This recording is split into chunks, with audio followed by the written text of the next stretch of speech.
All right, hold on one second, everyone. And good evening, everyone, and welcome to a very special edition of Smark Guys. Today is March 27th, 2025. I'm DSP, and with me, for the first time ever, ladies and gentlemen, a man who needs absolutely no introduction.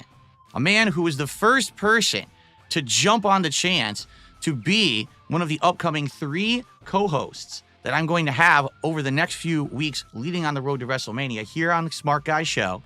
Ladies and gentlemen, here with me live tonight is Ethan Ralph. Ethan, how are you tonight? I'm doing great, man. How you doing?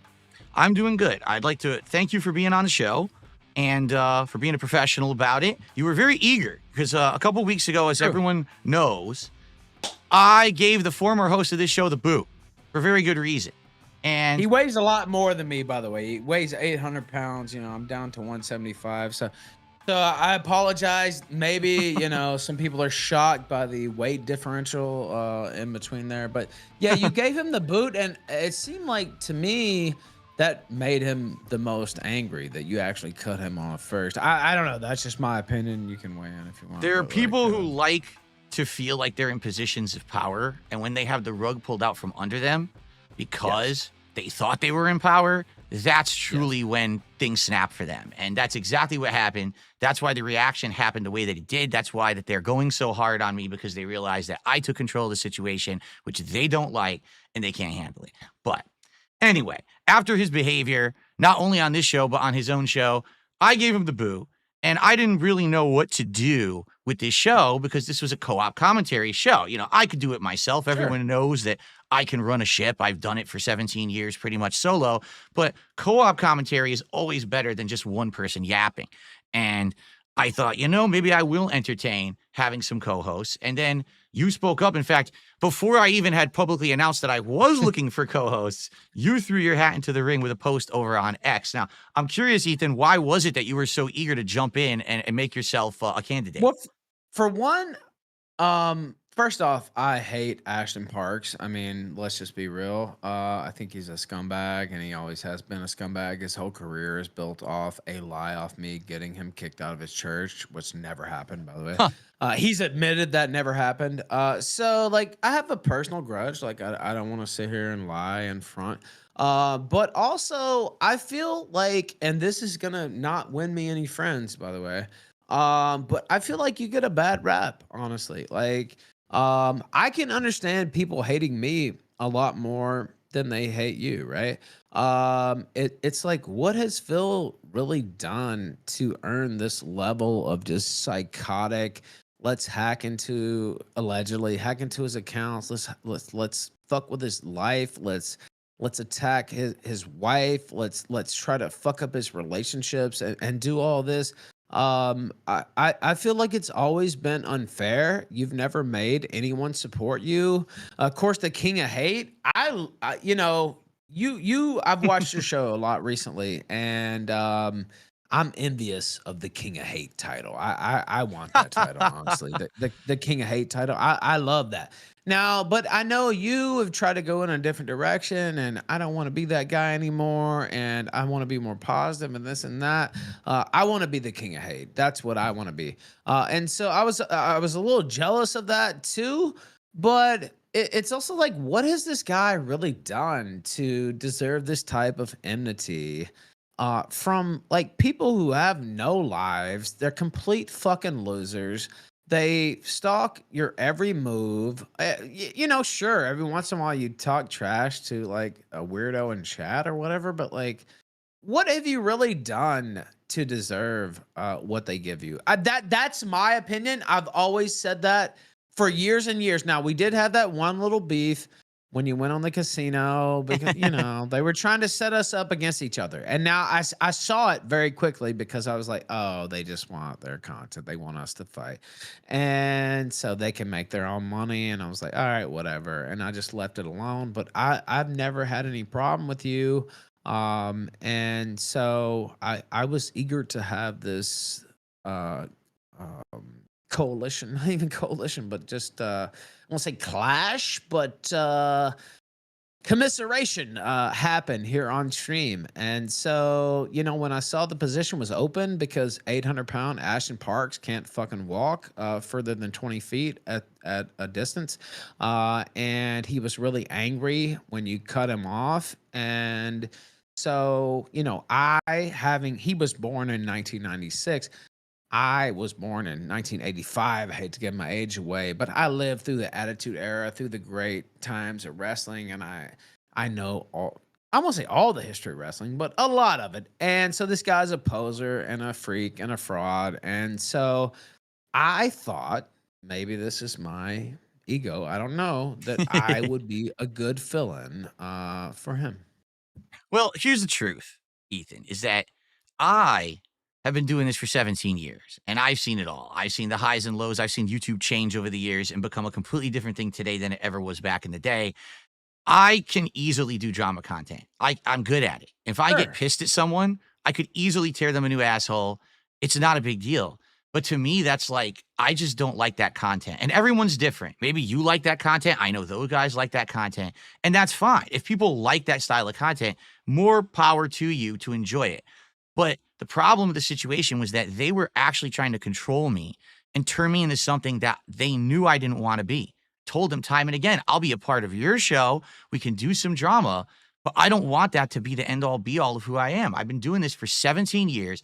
I have a fan base of thousands of people who like me for gaming, for podcasting, for chill vibes, not because I'm some hateful guy who's, arguing with people constantly on the internet. They didn't want to hear that because all they know how to do is make drama. So when I basically said enough is enough, no more drama, they didn't like that. And that was the end of it because I decided to end it. So yeah, I do think that's why it blew up the way it did. But as you've seen in my content, I really don't care about those guys. I'm not watching their stuff. I don't even know what they're saying or doing in regards to me. I don't give a shit. And I'm happy that there are people who are excited to be part of positive content. For example, we've got you this week. We do have 2 other guests lined up for the next 2 weeks leading up to WrestleMania. Sure. People who are very interested in actually doing legit wrestling commentary. And that's a good thing. Now, what we should do is actually talk a little bit about you and your history with wrestling, because some people are under the impression the only reason that you were interested in being on this show was drama, but that couldn't be further from the truth. Totally false. I put out some pictures, obviously. I have a picture of me with the Macho Man when I was 12 years old. I don't know if you saw that. Kevin Steen, they call him Kevin Owens now. The Briscoe brothers, RIP to one of those guys. Tanahashi live at the Hilton Hotel, which is pretty famous there on the Avenue of Americas. WrestleCon 2019. I went to WrestleMania 35. I've been to probably, I would say about 100 or 150 live wrestling shows in my life. Holy shit. Yeah, a lot. And so, it is, fuck this guy, right? But like, not you, him.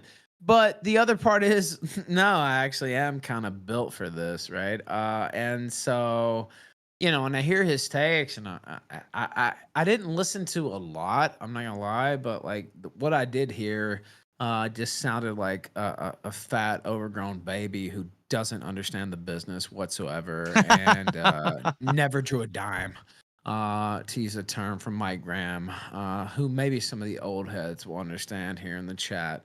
And so, yeah, I think I'm perfectly fit for that. Shout out to Jade Rasmussen as well. I've seen him in your chat.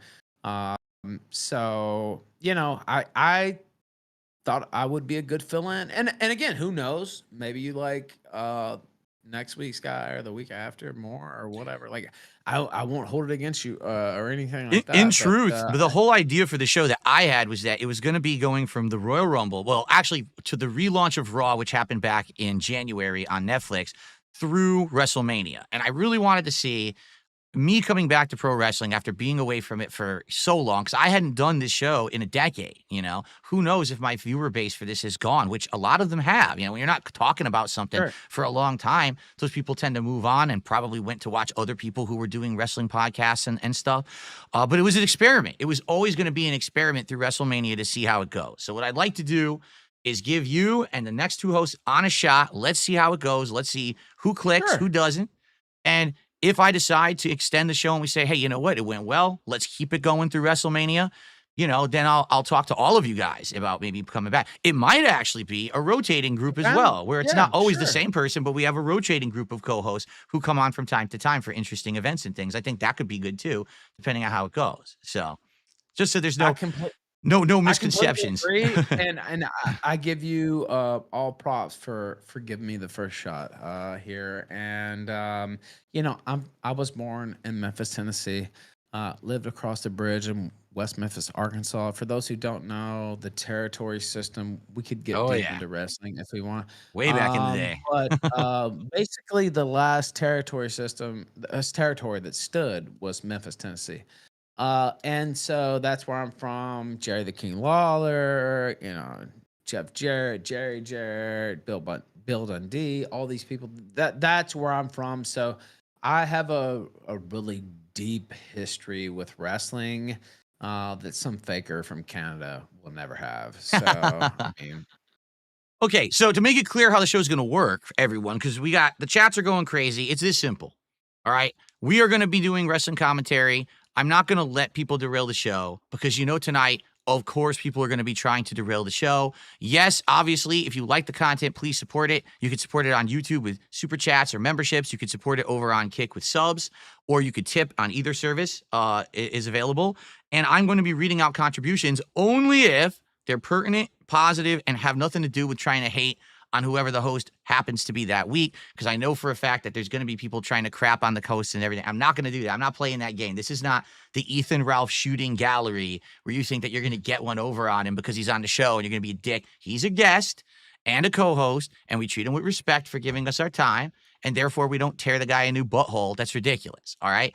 In addition to that, we still are doing the promotion where for every $100 that I raise on the show, we're going to do a live opening of one of these WWE Topps Chrome packs of cards.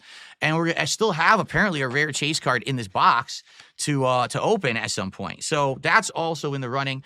And what we'll do, let's open up the show with some shout outs. Again, I guarantee you half these people who contributed are probably going to be nasty and negative, but I'm going to skip over them. Sure. But you know what? I'm not as good at hyping as, PPP, right? Like, I'm not like, hey, give me the subs.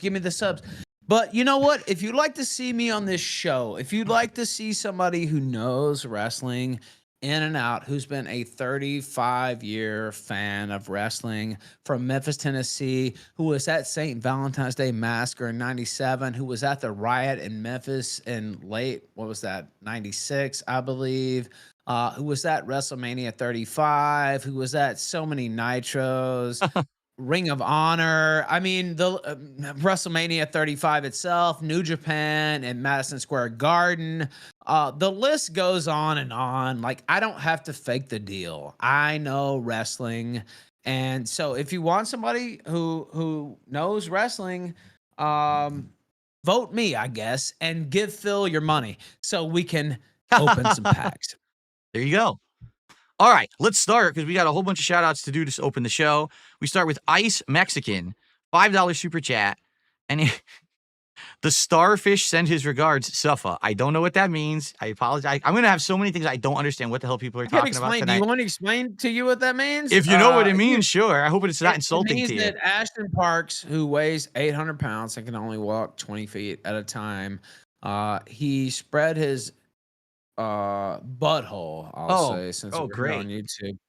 He spread his butthole live New Year's 2018. He spread his butthole on a site called stream.me. Some of the new people might not know this, but he did that. I'm not sure why he did that, but he did do that, and the picture is out there. He spread his butthole, and then he got mad because I wouldn't have him as part of my show, and then he lied and said, this is true, by the way, Phil. I'm not making this up. I believe you. I believe you. He said that I got him kicked out of his church because I reported him to his church for spreading his butthole on air, which I didn't do. And if you actually know where his church is, which I do, it's actually just like one of his family members' houses. So it's not even a real church. Like, the church is not even real in the first place. So, like, I mean, it's a church, quote unquote, right? I mean, any house of worship, I guess you could count it as a church. Are you insinuating that PPP would lie about something, Ethan? I Is that know, what you said? shocking. I know, shocking that his whole career is based on a lie, but a lot of people believe that, and it did not Wow. happen. I was so busy, like I would not even dare. I thought it was funny when he did what he did. Honestly, now it was weird. I don't Yikes. understand All why he right. did Thank that, you but to Slayer. Re-upped his membership tonight. So thank you to Slayer for re-upping your membership. We have a Lester with a $2 super chat. Two Gamergate OGs are now sharing the stage. I actually skipped Gamergate, and I was on YouTube during that time, and everyone was going crazy about Gamergate. And I was like, there's just so much bullshit going on. I just don't want to be involved in it. And everyone kept trying to get me involved, and I literally stepped back. I So was I just want to involved. play games, man. I didn't want to get involved in that at all. So you can call me a Gamergate OG, but I had nothing to do with that. Nichols with a $20 super chat. I'm a big fan of Smart Guys since the early days, and I wanted to show some support tonight. Thank you so much, Nichols. That is a very generous super chat there. Get that up on the leaderboard. We've got Chad with a $2 super chat, and he says something insulting, so I'll just ignore it. We've got Lester with another $5 super chat. Now let's see. He says, 2 questions I have for Ralph to open the show. Number 1, what Sure. is his all-time favorite shoe? And the other one, I don't know if I want to read the second one. Let's do the first one. What is your all-time favorite shoe? Well, it depends on whether you consider the Montreal Screwjob a shoot or a work. It's probably half a half, really, right? Some people, right? Some people say that was a work. I would say Bookerman from Brian Pillman would have to be up there. Also, even though I hate Vince Russo, the shoot there was pretty awesome as well with Hogan I think it was Bash at the Beach. But favorite shoot, I mean, it would probably have to be the Montreal Screwjob if you consider that a shoot. And also, I have to run outside just for 1 second. Oh, And no then problem. what was the second part of that The question? second part might be an insult at you. I don't know, but I can read it if you really Probably, want me yeah, to. yeah. He says, Yeah, go ahead. where did you get the nickname Rim It Ralph? Because I like to Oh, well, because I never denied enjoying wow. women's buttholes, we'll say, and not because I actually ate what was inside of that, but you can go around the rim. You can go around the rim, Phil. You know what I Wow. mean? Maybe you don't know what I mean. Well, but, to each their own. Some people like to talk about that stuff publicly, and some don't. So, hey, I'm just being real. Like, you know what? The ladies love it. And I will step outside real quick. And right. probably my favorite shoot would be the Montreal Screwjob, if that was a shoot. Now, Kevin Nash swears it wasn't a shoot. There's a lot of other people, but the Booker Man comment from Brian Pillman was another awesome one. The Doug Gilbert moment in Memphis Wrestling was another awesome one. If you know that, that's All really these are deep over my cut. head. I don't know that one. Yeah. That's Memphis Wrestling, where you really like talk shit about Lawler in Memphis Wrestling, Doug Gilbert. So that would be another one. But I'll be back in like All right. 2 minutes. No problem. I'll do some more shout outs while you're gone. No problem at all. All right, so we got Han Solo 2069 with a $5 super chat. I've never donated to the channel before, but I do like this Ralph guy, and I hope that he sticks around. I don't know how many of you guys tonight will be serious or not, to be honest, but I appreciate you all being here. Thank you for supporting the show, trying something different, and hopefully, you guys like it. Melvin the Weed Wizard with a $5 super chat says, Phil, I haven't seen your stuff in a while, and I heard that you now have a wrestling show. I've been binge watching them. I'm glad to see you live. Well, welcome. Welcome to my show that has, shuffled around and changed a bit, but I think at its core, the wrestling commentary has stayed strong, and it will tonight, I think. So thank you for that. WIP with a $5 super chat. Oh, hail DSP and Ralph. Thank you to WIP. Gets us up to $49 tonight. Andy Grundy with a $5 super chat. Ralph is the ultimate co-host. Let's go, Suffa PPP. It's too bad he wasn't here to hear that one. I bet he would have appreciated that. I'll let him know when he gets back. Thank you for that. And then Einstein Theory with a $5 super chat. Ralph knows every card, every lure, everything you must learn. PPP's butthole will soon be familiar to you. That's absolutely disgusting. I don't ever want anything like that to be familiar to me. In fact, I'd like to be on the actual polar opposite end of the planet at all times if I could. But, Okay. Let's move on. We have tips to shout out as well. This is actually perfect time for me to do these shouting out. We got a $5 tip here tonight from Flatman B. Eat a bag of dicks, all the detractors. Let's fucking go. Well, thank you so much to Flatman B. That's our first tip of the night. The $5 tip. Now we're up to 54 and climbing. And we got another $5 tip here from Slayer. How you doing, Slayer? He says, the show is looking fine so far. Wrestling this week was fine. SmackDown just didn't have that much for me. The brawl at the end was fine with triple threat being confirmed. Maybe Paul Heyman turn on Seth Rollins. As for Raw, I did like the John Cena promo about being the last real champion, and I hope that he'll win at WrestleMania. I think a lot of people are starting to turn that way. Being honest, I actually think a lot of people now are starting to feel like they want Cena to win, and we'll talk about that when we cover the promo. Cool. The IC match at the end, I hope that Penta would win. Hopefully there's a rematch. NXT this week was great with 2 title defenses.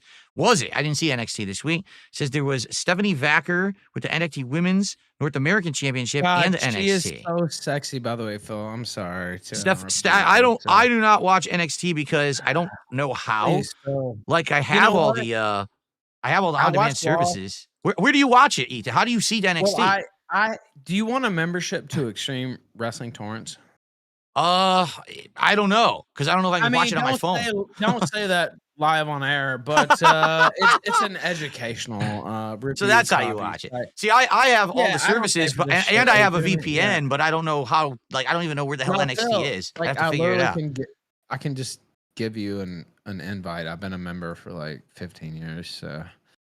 Extreme Wrestling Torrents is how I watch wrestling. So, or live feeds and stuff like that. But that's how I watch. Now I know Fat Ass probably is not too smart enough to do that. But yeah, I've been I've been a member of that site for literally 15 years. So. I'll have to think about it, or at least maybe I can give you. What do you know how to use torrents? Oh, I've used them, dude. I used torrents the day they came out. I got in trouble for using torrents in the 2000s. Right, I got cease and desist letters in the mail telling me to stop torrenting. What I'm telling you, it's a private tracker, so they can't they can't mess with you. Yeah. Yeah. All right, we'll look into it. We'll talk about it after the show. Yeah, and also there was it Wendy Richter? That's another famous shoot where Vince screwed her out of the title. I don't know. There's a lot of famous shoots. That's kind of like a whole show, honestly, if we want to go through famous shoots and Japan and Carl Gotch and stuff like that. Like there's a lot of famous shoots if we really want to go through that. Oh, sure. But But by the way, there's a couple people who already are complimenting you tonight on saying that you're doing a good job and they're like seeing you on the show. I came here to do a real wrestling people Phil again, I never had any problems with you. I know we talked a little trash back and forth on Twitter, and you did your thing, and I said my thing on my show, but like it was set up by other people, right? Like I really never had any beef with you at all, and so like it was like I said I was gonna do a fuck DSP festival and all this, and it's like I don't even care. Like it's not that you're not worth it. Like you've been around long enough to do something like that. Like there's enough material to work with. Yeah, I know. There's totally enough material. I mean, I could do that, but like I don't have that feeling in my heart for you. I've always felt like, and I've said this personally, not that I've never said anything negative about you at all, but like I feel like you're really targeted in an unfair way, and haters can take this however they want. But it's like, and I know you haven't acknowledged this or whatever, but like people literally like, hacking into your private records and stuff. People have done every possible thing, every possible thing possible to try to get to my stuff. Crimes they should be put in jail for. And then all the detractors say, oh, well, we don't support that, but we use that information. Well, you know what? You're full of shit. And all you people are hypocritical pieces of garbage. And you're trying to call out DSP for things that are way less worse than what you're up to yourself. So that's always been my position. Have I always agreed with you on everything? No, but like I don't like I don't know. You always seem like a chill guy, and the more I watch your content the last couple weeks, because I knew we were gonna do this, right? I like, and maybe you're fooling me, maybe you're tricking me. I don't know, but like, it's I'm like, not tricking anyone. I mean, I'm not no, tricking but I'm anyone. saying, I'm a transparent dude. no, What you see is no, what you but get I'm with me, saying, you know? well, no, I'm not dissing you, but I'm saying maybe he's pulling the con of all time, but like he actually seems to just want to do positive content about gaming and wrestling and a few other things. Like I mean, if he's tricking me, okay, but like I have nothing to gain here other than trying to make a good show about wrestling and to do the collab, just me and you on the same screen is a big deal. I'm not even looking at So attendance or anything, but I'm to understand that we have like record high attendance for this show and everything. Like people are of going course. crazy. So, well, I mean, of Yeah, of course. course they are. Of course they are. Because me and you are two fucking legends. We're two fucking kings, antediluvian kings, as Galvinson would say. And so, yeah, I mean, we could easily do this every week. Now, I don't want to put down any other co-host. Maybe they do it better. Maybe it goes better with them. Whatever.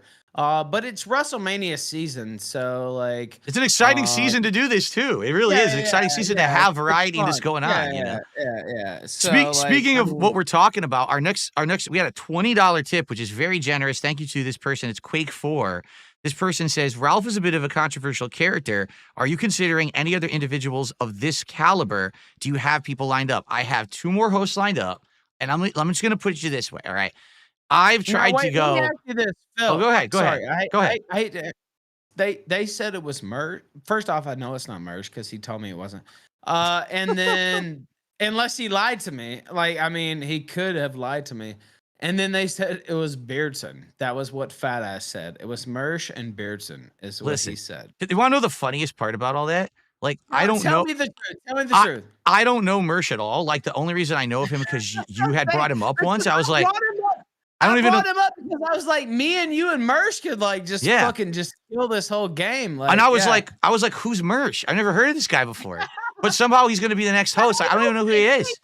Phil, don't say it like that. Mersh is a great guy, but Oh, like, I'm not you didn't crapping know. on him. Listen. No, When I say that, Yeah, no, that's I on me know. because I don't know shit about anyone on the internet. I literally just sit here and do I my know. thing every day. I don't pay attention to anyone. But it's hilarious that people try. Oh, it's gonna be this. It's gonna be this. I don't even know who you're talking about. You're so ridiculous. Yeah, you're psychic. You have the insider info, right? No, let me tell you this. No one knows who the next 2 hosts are on purpose. It's under wraps. Is it Mersh or Beardson? It's under wraps. Absolutely no one knows who the next 2 hosts are. That's all I'm going to say. No one actually knows. Okay. So any predictions that have been made are wrong. That, to my knowledge, yes. I don't think anyone has hit it on the head yet. Let me put it this way. I tried to cover all bases. You obviously are the big, super controversial guy, and by right? the way, I want to apologize. And first off, I want to give you your props because, I have a controversial life and, things have happened. And, I could sit here and explain to you why all those things happened. And I don't think anybody cares. Don't care. That's not the point of this show. This is not, you're on my show. Let's have a drama segment about the host. That's not what this is, We're talking about wrestling, but like, as far as having, these other people on, like it's just foolish. They just made this stuff up out of thin air because they pulled it out of their asses. It's kayfabe. Like they just pulled it up. You know why they did that, right? Because Mersh is one of their targets and Beardson is one of their targets, and so they pulled that out of their ass. And so they want to make it all about them, like because it's people they talk about. Like that's who I'm going to pick, but it's not. You know what I mean? It's just not. They don't know what they're talking about. I do want to apologize because I messaged you and. Not to criticize you, but you have a busy day. So do I, right? Yeah. And so we don't always get back to each other on DMs. And I said, hey, okay, we're good, right? And I'm going to start promoting the show, of course, right? And I didn't realize that you were like saving the reveal. It's all right. It's all right. It was a little bit of a miscommunication at the beginning, but it's all good. No, I want to apologize here on the air because I didn't realize you were saving the reveal for the air. And I said, hey, I'm going to start, promoting ASAP, which meant, that day, basically. But I don't think I made that clear enough. And so I apologize if I spoiled any reveals or anything like It's that. all But good. it It's all had good. No problem. 30,000 views on Twitter, and I think it worked. But either way, go ahead. We got a few more shout outs to do. Let's see here. A couple smaller tips. Let's just take a look. Uh, it looks like this guy, $2 tipper, says he's going to take a shot of Henny for me. Okay, go for it. And I got another $2 tip from Lady Charisma. Hopping to say the new logo is working better than I thought. If you plan on ever watching NXT in the US, okay, this is what I wanted to know. It airs for free TV on the CW. Who the fuck watches the CW? Why would they put NXT on CW of all? Like, you could put it on any other possible thing and it'd be easier to watch than on the fucking CW. I don't have regular TV. Almost no one does anymore. What a stupid thing. No wonder I can't find it. All right. Well, see, Phil, that's what I'm telling you, man. Just let me hook you up with the Well, Extreme Wrestling Forums. if I'm gonna watch it, they're I on have the to. CW, but like This is stupid. I mean, it's technically a network, right? Like a network broadcast, but like I anyway, we can talk after. We'll talk after the show, no problem. Yeah, all right, let's see here. We've got Lord Licorice with a $5 super chat. Ralph should stay. So far, this is really good stuff. There you go. You're actually getting some nice compliments here tonight. I'm surprised, actually. I thought that was going to be the opposite. Your haters would come out, but actually these people are being very nice. Stuart, thanks for getting your membership here on the channel. Ice Mexican with another $5 super chat. Will you ask Ralph what his opinion is on the women of wrestling favorite Amanda Morris? Another thing, I have no idea what he's talking about. Do you know what he's talking about? I don't know who that person is, actually. I don't know what the hell he's talking about. Okay. By the way, we've already topped. I don't know who that person is, but they sound like a bottom tier, lower tier wrestler. I don't know that person though. We have Dixie Wrecked, who became a member tonight. Thank you for that. And by the way, we topped $100, which means we already get to open a pack of cards live, which is awesome. Can't wait to do that. That'll be interesting to see what we pull. We got Rush with a $2 super chat. He says, "Are you, Ralph, a Cornette guy or a Heyman guy?" That's tough, Cornette, because Heyman's a liar. But like in terms of entertainment, like they're both neck and neck, right? I listen to Cornette's podcast all the time. And so, but when it comes to telling the truth and who I would actually believe, it would be Jim Cornette. And also Jim Cornette got his start in the Memphis territory. That's and right. So, yeah. He's your hometown boy. You know, I'm a Cornette guy. Not that I don't love Heyman, although he's getting a little, man, Heyman, man, look, you know, we talked about PPP getting fat, 800 pounds. Heyman, man, you better watch out, dude. Like, because you're getting, 56 years old? Like, he's getting a little corpulent. At this point. I didn't watch wrestling I don't for see him die. Like, exactly. I didn't watch wrestling for like 5 years. I was away from it. I totally separated myself from it. And I came back to it in January for the first time, and I'm start watching these guys. It's like, oh my God, these guys got so old in the last 5 years. Like Heyman, Punk, Triple H, they look terrible now. I'm like, oh man. Did you notice Heyman on the and I have some notes here from the, let me see. I'm trying to make sure I get this right. Heyman from the SmackDown show. Did you notice when Punk mentioned his favor, and then Heyman's like, no, and then Roman Reigns was like, oh, what's going on? Then all of a sudden he got clocked by CM Punk, right? And I think that's gonna come into play. I think there's two possibilities. Well, three maybe. You know, he stays with Roman, or he goes with CM Punk, or this is the like odd man out, you know, scenario. He actually allies with Seth Rollins. Yeah. And so I'm intrigued by the whole thing, and I love the storytelling. So I think the two best plot lines are that, and of course Cena and Cody Rhodes. Those are like the two top plot lines. Cena, Cody Rhodes. We can talk about that. Yeah, we're gonna talk about that. Oh, we will. Yeah. Okay, Cyrex the Rapper, $2 super chat. The Ralph Mail and the King, forget any other guests. Well, I do have 2 other guests lined up. I do appreciate you guys being very positive tonight, and thank you for the support there. Dat Pie over there with a $2 super chat. NXT's on Netflix with a VPN. Okay, that's maybe what I can do because I have Netflix and I have the VPN, so maybe I could do it that way. I will. Don't worry. I'm just holler at me, dude. Like, we got Silas Kruger with a $5 super chat. Me and my dad are watching The Big Show. What? I don't. Well, good for you. It's the Big Show.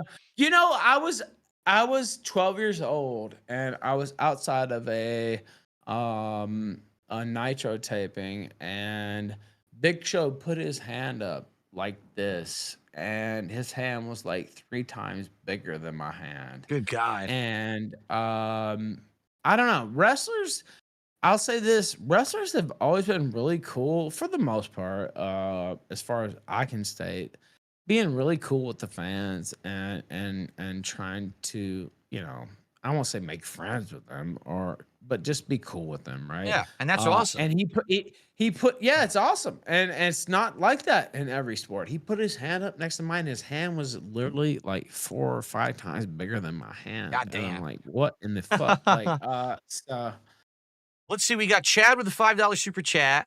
This, I don't know. This sounds like I don't know if I even want to read this because I don't know if this is true or if this is insulting to you. It's up to you if you want me to read it. I will skip it if you don't want me to because I don't know if this is something that's true or hurtful.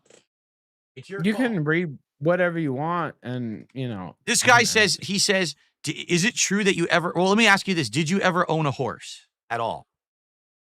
I owned a horse, but I had to put her down. That was the question. He says, I'm curious, what happened with your horse? Did you have to put the horse down when you went when you left the States? That's sad. I'm sorry. Yeah, man. I had to put him down. It's sad. You know, anytime you have to put a great animal, especially a horse, a regal animal down, anytime you have to do that, you know, it's a sad thing. But when you have to actually, you know, put him in Ruffian. Do you know Ruffian? Anytime you have to, you know, just actually put them down, it's a sad thing. So, yeah, I did have a horse at one point. Yeah. We got GG Evan 317 with a $5 super chat, but he's starting to talk about Chris Benoit, and sadly, I hate to say it, probably too hot of a topic for YouTube. If we were on Kick, just on Kick, I'd probably talk about Chris Benoit all day, but God forbid that we talk about Chris Benoit on YouTube and someone reports the show, and you know, so I got to tiptoe away from that one. We do have a couple contributions over on Kick as well. So let me get those out. And then it looks like we're going to do a card unpacking, and then we're actually going to start doing some wrestling commentary. Did we actually make the $100 already for the cards? We've exceeded Are you serious? it. We've exceeded it. We Are have. You fucking serious? Of course. Okay. All right. I want to say, okay. All right. Let's go. We've got Real John Potter, who gifted a sub over on Kick. Thank you, Real John Potter. And we have Little Bit, who also gifted a sub over on Kick. So we got Little the 2 Bit, gifted shout subs. out. I know that person. Anyway, cool. I don't know. I know Real John Potter too, but that's probably not the real one. But anyway, go ahead. Yeah. So Real John Potter would be the first person. So let's get that up on would be the owner of Kiwi Farms, actually. That's who that is, actually. But okay. All right, so we got that, and we got Ethan with a $2 super chat, and I believe that they're trying to impersonate you, so I'm not going to read that one. But thanks for the $2 regardless. I appreciate you, man. Thank you, Matt. Look, dude, I'm just here trying to talk wrestling and have fun. Honestly, that's right. So, all right. So guess what? We've already hit the first tier goal. Remember, every $100 I told you guys I would unpack a pack of cards, and we're going to do it right now. Our first pack. I'm just going to reach into the box randomly. All right, I'm going to grab just any old pack. We'll grab this one right here. You know we have 2,500 people watching just on your channel. No, I didn't know that. And I know there's another channel that's like just DSP Pure or whatever. Yeah, they steal all my shit. They illegally rebroadcast my shit every day. They steal your shit, so there's probably like 5,000 people watching this right now. I'm sure. Here we go. So here we go. Here's our first pack of cards for tonight. We're going to see what we got in this Topps Chrome, and I'm probably going to have to auto-adjust the focus because this camera doesn't autofocus very well. But let's see what we got. 7 cards? No, 4 cards in each pack. 4 cards in each pack. Will we get a pull? Because there is a rare card somewhere in this box. I don't know where, but there is a rare card in the box. Here, let me get the focus to actually do it correctly. so everyone can see this, including you, Ralph. You should be able to see it too. Yeah, I Here we should. go. Yeah, I can. Yeah. Cool. All right. So we got manual focus here. All right. Let's see if this worked. It's going to be blurry, but I'm going to bring the card up to the camera, and everyone should be able to see it. All The right, sir. cards are awesome, by the way. I don't have so you would need cases and stuff. I used to Right. collect baseball cards and Me stuff, too. so I don't really have all that stuff. So that's one reason I haven't gotten involved with that. But they are really well done. They're thick, very thick cards. They're very good quality. Yeah, They have yeah, this they like are. They glossy are. side, and they have a cardboard side, but the cardboard side is also glossy. There's some pretty They high are. quality stuff. I mean, they're incredibly expensive too, so that kind of that's probably why they're so Well, expensive. yeah. But so Yeah. here we go. Our first one of the night is oh boy, Wes Lee. I don't even know who that is. Wes Lee from it says NXT. I guess is still in NXT, but I have absolutely no idea who the hell Wesley is. I don't watch NXT. But We gotta get you on NXT. You know why I watch NXT? I wrote this down in my notes and I said NXT. First off, I don't know that they invented it, but have you noticed the tape underneath the women's asses? And it's to make their asses stick out more. wow. That's one of the greatest innovations in wrestling history, actually. And so I have to say it wasn't necessarily NXT. I don't know that started that, but my God, they ran with it. I have to say because they have some hotties on the squad, and they have Stephanie Vacquier, and yeah, I approve of all that. Ethan So. Ralph, the ass tape aficionado here tonight on Smart Guys, everybody. Very nice. Maybe you know who this is. I have no clue who this. I don't know who any of these people are half the time, even though I watch the product. This is from Monday Night Raw, and this is a woman's wrestler. I'm trying to get her name to focus here. I think Hayden or Caden Carter? Who the hell is Caden Carter? Who is this? And they're on Raw? I've been watching Raw since January. I haven't seen this person. Even a little deep for me, to be honest. I thought you might say Caden Cross, which I didn't know that person. So the card looks nice. Look at the nice chromium around the edges. The card itself looks really nice. I just don't know who the hell the person is on there. Caden Carter. Weird. Yeah, smash. I'll say, but I thought Caden Cross, honestly, because he has the whole gimmick of he's I won't say tricking, but I think we have a dupe. Convincing people into being heels and stuff like that. That's the whole right. Killer. Oh yeah. Cross. Gotcha. Killer Cross. Of course, now he's just Cross or whatever. Yeah. I think this is my first dupe, and this is angering me because these cards are expensive, and the set is over 150 cards. It's DIY, and I'm almost positive we already got this card in a previous opening over a previous show. I do like DIY. I like them in NXT. They're good. They're okay on the main roster, I think, but I don't like their plot I saw them lines. wrestle in person many times, Ciampa and Gargano. For sure. Yes. They're good. All right, so that's 3. We got one more to go. Is it the Chase card? We'll find out in a second. Actually, I don't think you know until you flip it. But so it's a legend. Who is it? It is. I can't even read it. Shit, I can't even read it. What does it say? I can't read my own card. I need my glasses. Maybe I'll know when I look. It is. Oh, it's Trish Stratus. Oh, it's Trish Stratus. It's my God. Modern Trish Stratus. Sit on my face any day. Are you serious? She is so fucking. It's crazy. I know she's had a little surgery, right? Yeah. But they all have. Before. They all have at this point. You don't want a deal on horse, and you don't want a deal on plastic surgery. And she did not get a deal on plastic surgery because she is fine as fuck, and she is actually hotter than any other diva, quote unquote, female superstar on the roster, and it's not really that close, in my opinion. Maybe maybe Vicker, maybe Stephanie Vicker, only because she's so badass and she's Chilean and I'm in Mexico. But like, Meh. other than that, like, that's it. All right, so there's our first pull of the night. If we hit $200 of support tonight, we'll do another pack.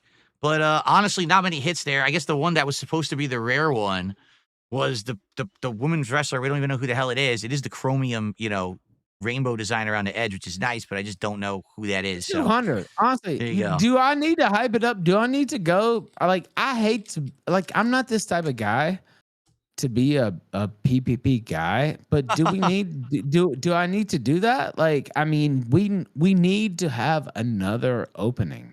That's what we need. All right. And so, if you guys like me here on the show, we're gonna talk about the wrestling and stuff like that too. But Shortly, too. hype Shortly. it up. So if you like me here, the best way to keep me here, the best way to keep it going, he's gonna have other people for sure, and I don't down those people. But the best way to have me back is to bump up the support. So, support Phil. He gets a lot of shit that he doesn't deserve. And, just do what you can to help this guy out, because like it's so funny. I said this before the show, and it's like, oh, the King of Hate. Are you going to bring the King of Hate back? Well, actually, I want to be the King of Hate. And I don't think Phil wants that. Like, I watch Phil, and I only have for the past month or so. Like, I'm not trying to down you or anything. Like, I have, my own show going on, right?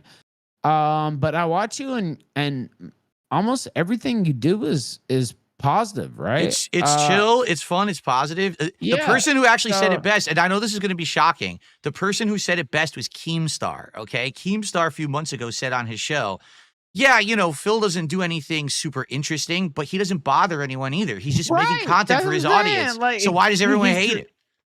Why do they hate him? I don't understand it. I've said this for years. I'm like, why do they hate this guy? And then, anyway, it's all good. It's all good. Let's get through a few more shout outs, and then let's get to the wrestling commentary, because we do want to cover SmackDown and Raw tonight, which is what people are here for.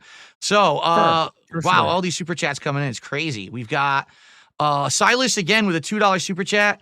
Haters in shambles. Worski is crying. Yeah, well, I don't know if Worski is crying. I think the former co-host. Well, he aborted his child and had him murdered, so that would probably make him cry. I don't know anything about that, folks. I'm not touching that one with 100 from Paul. I don't know nothing about that. I don't get involved in that shit. Maybe that makes him cry at night. I don't know, but it could be a possibility. But yeah, we got what the hell currency is SGD? I don't know, but I'm gonna do a quick currency conversion, because we had a 50 SGD super chat, which is the equivalent of $37.30, which is actually our biggest super chat of the night. And this one is from CECA Loather. I have no idea what that means. He's crazy. He used to donate to my show, and he's actually a Mongolian who wishes he was Chinese. Like, I'm not kidding, by the way. Like, I want to give you the lore. Wow. Bill. He's a Mongolian who wishes he was Chinese. Now, of course, if you know anything about the Chinese, they don't consider Mongolian Chinese. Yeah, he's pretty insane. Now, I don't know what his super chat says, but he'll never be Chinese. I do know that. All right, well, whoever this is, they are saying some negative things about you. I'm going to ignore it. Sure. It may or may not actually be the real person. I don't know, but they did a generous contribution. No, it's him. No, it's the same person. Yeah, thanks for the money. Fuck off. Oh, we got Han Solo 2069 with a $5 super chat. Have you seen the clip? Oh, I'm not saying that either. See, they're trying to get me to read shit, and I'm like, oh, I had to stop myself. But I like I said, we're not going to be doing a shooting gallery tonight with the co-host. Sorry about that. Hellfire Missile Salesman with a $2 super chat. Well, let me get this. What makes more money? Like, me just sitting here and like talking wrestling and being cool, or like weirdos saying crazy shit? Like, If you think it makes more money, weirdos No. saying crazy Dude, shit. here's Like the thing. I will answer. I will answer that. Like I will if that's what you think. Here's Like the truth, Ethan. makes All you right. more money. That And by the way, I'm not making any money off this show. This is a That's right. This a is tryout. essentially Like this, exactly 3 yeah, weeks of yeah, tryouts. yeah, 3 yeah. weeks for people trying I'm out, not. you know. No money for me whatsoever off this show. Now, if we go further down the line, Of course. Of course. sure. If you're selected to be a host or But if you're an ongoing guest, absolutely yeah, yes. yeah, yeah. Absolutely. But like, I don't. This is for free. I just love talking wrestling. Like that's why I did this. So Rush with the $5 super chat. I prefer Smart Guys Ralph over All Statum Ralph. Seeing you chilling is bringing me all the way back to 2015. Someone likes to see you chill, man. What about that? Maybe you'll be doing chill streams soon. You'll give up the drama. You'll be doing the chill shit. It's less stress. You keep your blood pressure down. That's for sure. holy shit! Whoa, whoa, whoa, whoa, whoa, whoa, whoa, whoa.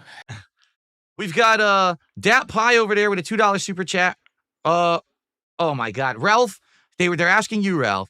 F, Mary, or Unlive, Vacker, Lola Vice, or Trish? Wait. Fuck Trish, Mary, Vacker, Vakir, and who was the other? Lola Vice. I don't know who that is, so there you go. Kill. Silas with another $2 super chat. Can we hit the goal? Well, we are almost to $200 and our second pack opening, if you guys can believe it. We're almost there. So thank you to Silas for that. Paul with a $10 super chat. Thanks for the stream. I hope for more. Ask Ralph. Oh, I don't know who this is. Do you know a Peter or Peter B? I don't know if I want to say the name because I don't know if it's something that's going to get anyone in trouble. He's asking if you would have some Peter B guy on your show again, but I don't know who that is. So I don't actually know either. That's the thing. Like, oh boy, it's probably some obscure reference. Who knows? Let's see. I will say Stephanie Vakir. Mary immediately. Trish, it's hard to say not marry Trish. Oh no. Over Stephanie Vakir, but like she's 49 years old. So like I have to pick Stephanie Vakir and obviously fuck Trish and then the other whore, like whatever. Okay, we've got Street Cook Jefferson. Where are these names coming from? With a $5 super chat. Hey Ralph, I'm enjoying the stream. And then he says something nasty, so I'm not going to say that. I'm going to say the nice stuff. I'm just not going to say the bad stuff. There you go. We've got I'm not even saying this because hey Phil, I bring the heat. I bring the heat, brother. I can't even read the names. If I read this name, I'll get in trouble. I don't know who you have lined up. I know who you don't have lined up for the 2 weeks, but I know I don't know who you do have lined up, and I bring the heat, and I love that. Like we'll see what happens, man. Right now, it's a pretty crazy start. That's for sure. We haven't even talked about wrestling yet, so. I know that's the crazy part. Yeah, we got Carl with a $5 super chat. Thanks for the chill show. I mostly seen both of you from Drama Farmers. It's nice to see two of you in a kind of a cozy light tonight. Well, I mean, that's pretty much what I'm in all the time, unless someone pisses me off because they're trying to drama farm off of me. You know, I really don't engage, as Ethan has said. I'm just trying to make content for my audience. I don't want to be doing drama shit. You know, they try to pull my ass into this nonsense. So I think it's something nice, something different, right? To have an interaction like this instead of being drama all the time. It's refreshing. It's something different, something positive. Okay, we've got a review Dropbox USA with a $5 super chat. Let's see. Did you face Sting for the TNA World Heavyweight title at Victory Road 2011? The match seemed extremely short. I did not. Is that the Jeff Hardy match? Is that the Jeff Hardy match? Did do that. Oh, come on. He was come on. Not allowed to participate. Yeah. That's fucked up. That's fucked up. Yeah. Oh my God. I didn't know that's man, that don't fuck me up, man. Are you serious? Like the things people say about me, like that's like the most like weak thing ever. Like Jeff Hardy, first off, Hall of Famer, superstar, but yeah, he showed up completely fucked up. I saw it. I didn't see it live. I saw the clip. I was like, oh my God, this fucking guy. He was fucked up. But guess what? Thing showed up fucked up at 1997 Starrcade. And people don't understand that either. And so one of the reasons they didn't put the clean title on Sting was because he was in the middle of a pill addiction. And I'm not, Damn. criticizing, obviously, because I've had my own problems, right? But he was in the middle of a pill addiction during Starrcade, and that's why they did not put the title on him in Starrcade 97. So, I remember all those guys back then were on something, whether it was the roids, whether it well, was the pills, yeah, the yeah, cocaine. They but were like all on shit.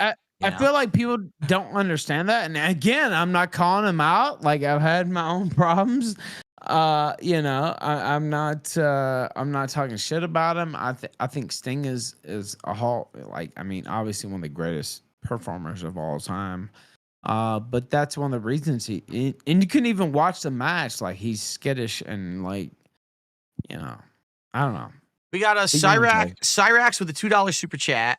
Does Ralph ever watch or like King Cobra JFS? I know who that is, but I haven't watched him. I've reacted to some of his stuff. Did you ever see this guy?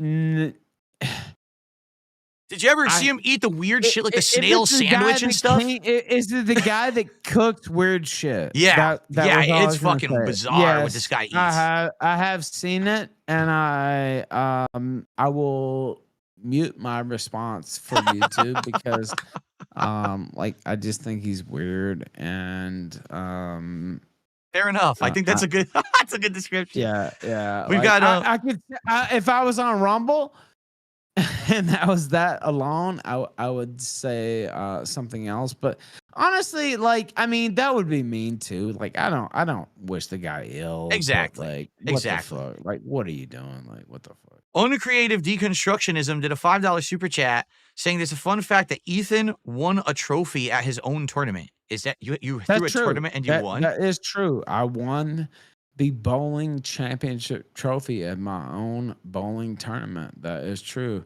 And they think that I have the trophy. The trophy is actually in Virginia at a friend's house. I don't have it. I live in Mexico, Merida actually, but in the Yucatan. But I don't actually have the trophy. But yes, I did win the trophy, fair and square, no cheating whatsoever. I won it 100%. Nobody interfered. It was totally on the up and up. There was no interference whatsoever. I won the championship. All right, Silas with another $2 super chat. And he's talking about someone in Hogan, but I don't understand what he's saying, so I'm just going to kind of move on. But thank you for the $2. Efren with a $2 super chat. Before, I don't even know what this is. Another one. It's another thing. I don't know what he's saying, but thanks for the contribution. And then we had a tip, a $6.66 tip. So it must be from the devil himself. Let's see here. Okay, here's an interesting one for you, Ralph. Okay, go ahead. What are your top 5 ECW wrestlers of all time? Like, what's your top 5 ECW roster? Okay. Rob Van Dam, Sabu, Tommy Dreamer, Raven, and Taz. I probably would have said the same. A lot of people would have put Sandman in there, but yeah, I could have put Sandman in there, but like in terms of, I mean, come on. I like Sandman in terms of entertainment, yeah. But wrestling like, skill, yeah. He's entertaining as hell to watch. I get you. I hear that. Yeah. We've got let's see, Sat Lee with a $5 super chat. Awesome show. And of course, they want me to ask you questions about Kino Casino, which I'm not going to do. But thank you for the $5 super chat. You can if you want, Phil. Man, I'm not scared. I get it, but I also want to get to wrestling too. You know, these guys they want to extend this all night, and we do need to get to the actual wrestling commentary at some point. So and they're trying to pull us into the dramasphere here. Yeah, I understand. Kino Tech USA with a $5 super chat. Hello, Phil and Ralph. Would you consider? Oh, I don't know who this is. Do you know who Grace Thorpe is? I have no idea who that even is. I do. She's a skank, and she should be left by the highway. So I don't know who that is. So there you go. It was probably another jab on you. Yeah. No, it wasn't. It wasn't even a jab on me. It's a jab on her. Like I don't know. She's fat now. She used to be cute at 23, but now or 22. Now she's 23, and looks like she didn't just smash the. You know the crash dummies. Do you remember the old advertisements where the crash dummies would hit the Oh wall? So, gosh. like that's what she looks like now, Phil. Wow. And I feel bad for her, and I honestly hope she can turn it around. I'm not Wow. kidding. I actually do. So We got Double J Gloom with a $5 super chat. Ralph, did you ever watch Vicious Vickers wrestle? I don't know who that is either. So again, this is all shit going over my head. Do you have any no, I idea what didn't. that? But his wife accused him of raping her. Oh my god! So Every reference has drama behind it. Every single name we're dropping. Is there a single person we brought up that's not crazy drama somehow? What is going on? His wife said he raped her, and also she's working on a screenplay for me too. So Oh my goodness. Alex from Phoenix with a $5 super chat. Ralph, who should have ended the streak? Or did WWE actually book it right with Brock Lesnar? What is your take on that? No, that was a complete misfire. I don't think the streak should have ever ended, actually. Damn. Even now, you think he should have kept winning? No, I think Undertaker should have kept winning all the way through, unless you want to put over like, maybe a Punk, maybe like and Punk lost, right? I was at that WrestleMania. That match was sick. Punk and Undertaker. It was awesome. Yeah, I was gonna say it was an awesome match. Like maybe if you're gonna put over a Punk, maybe if you were gonna put over, somebody.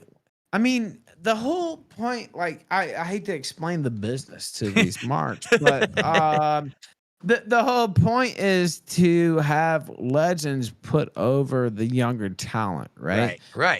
And so, but Brock was totally not over. How he needed the bump. Exactly. Yeah. No, he did exactly. He didn't need the bump at all. It was a shock moment. It was like a what the fuck just happened. And so I'll give them that. Like that's the only reason I don't just throw it out the window. But I would have given it to a younger talent.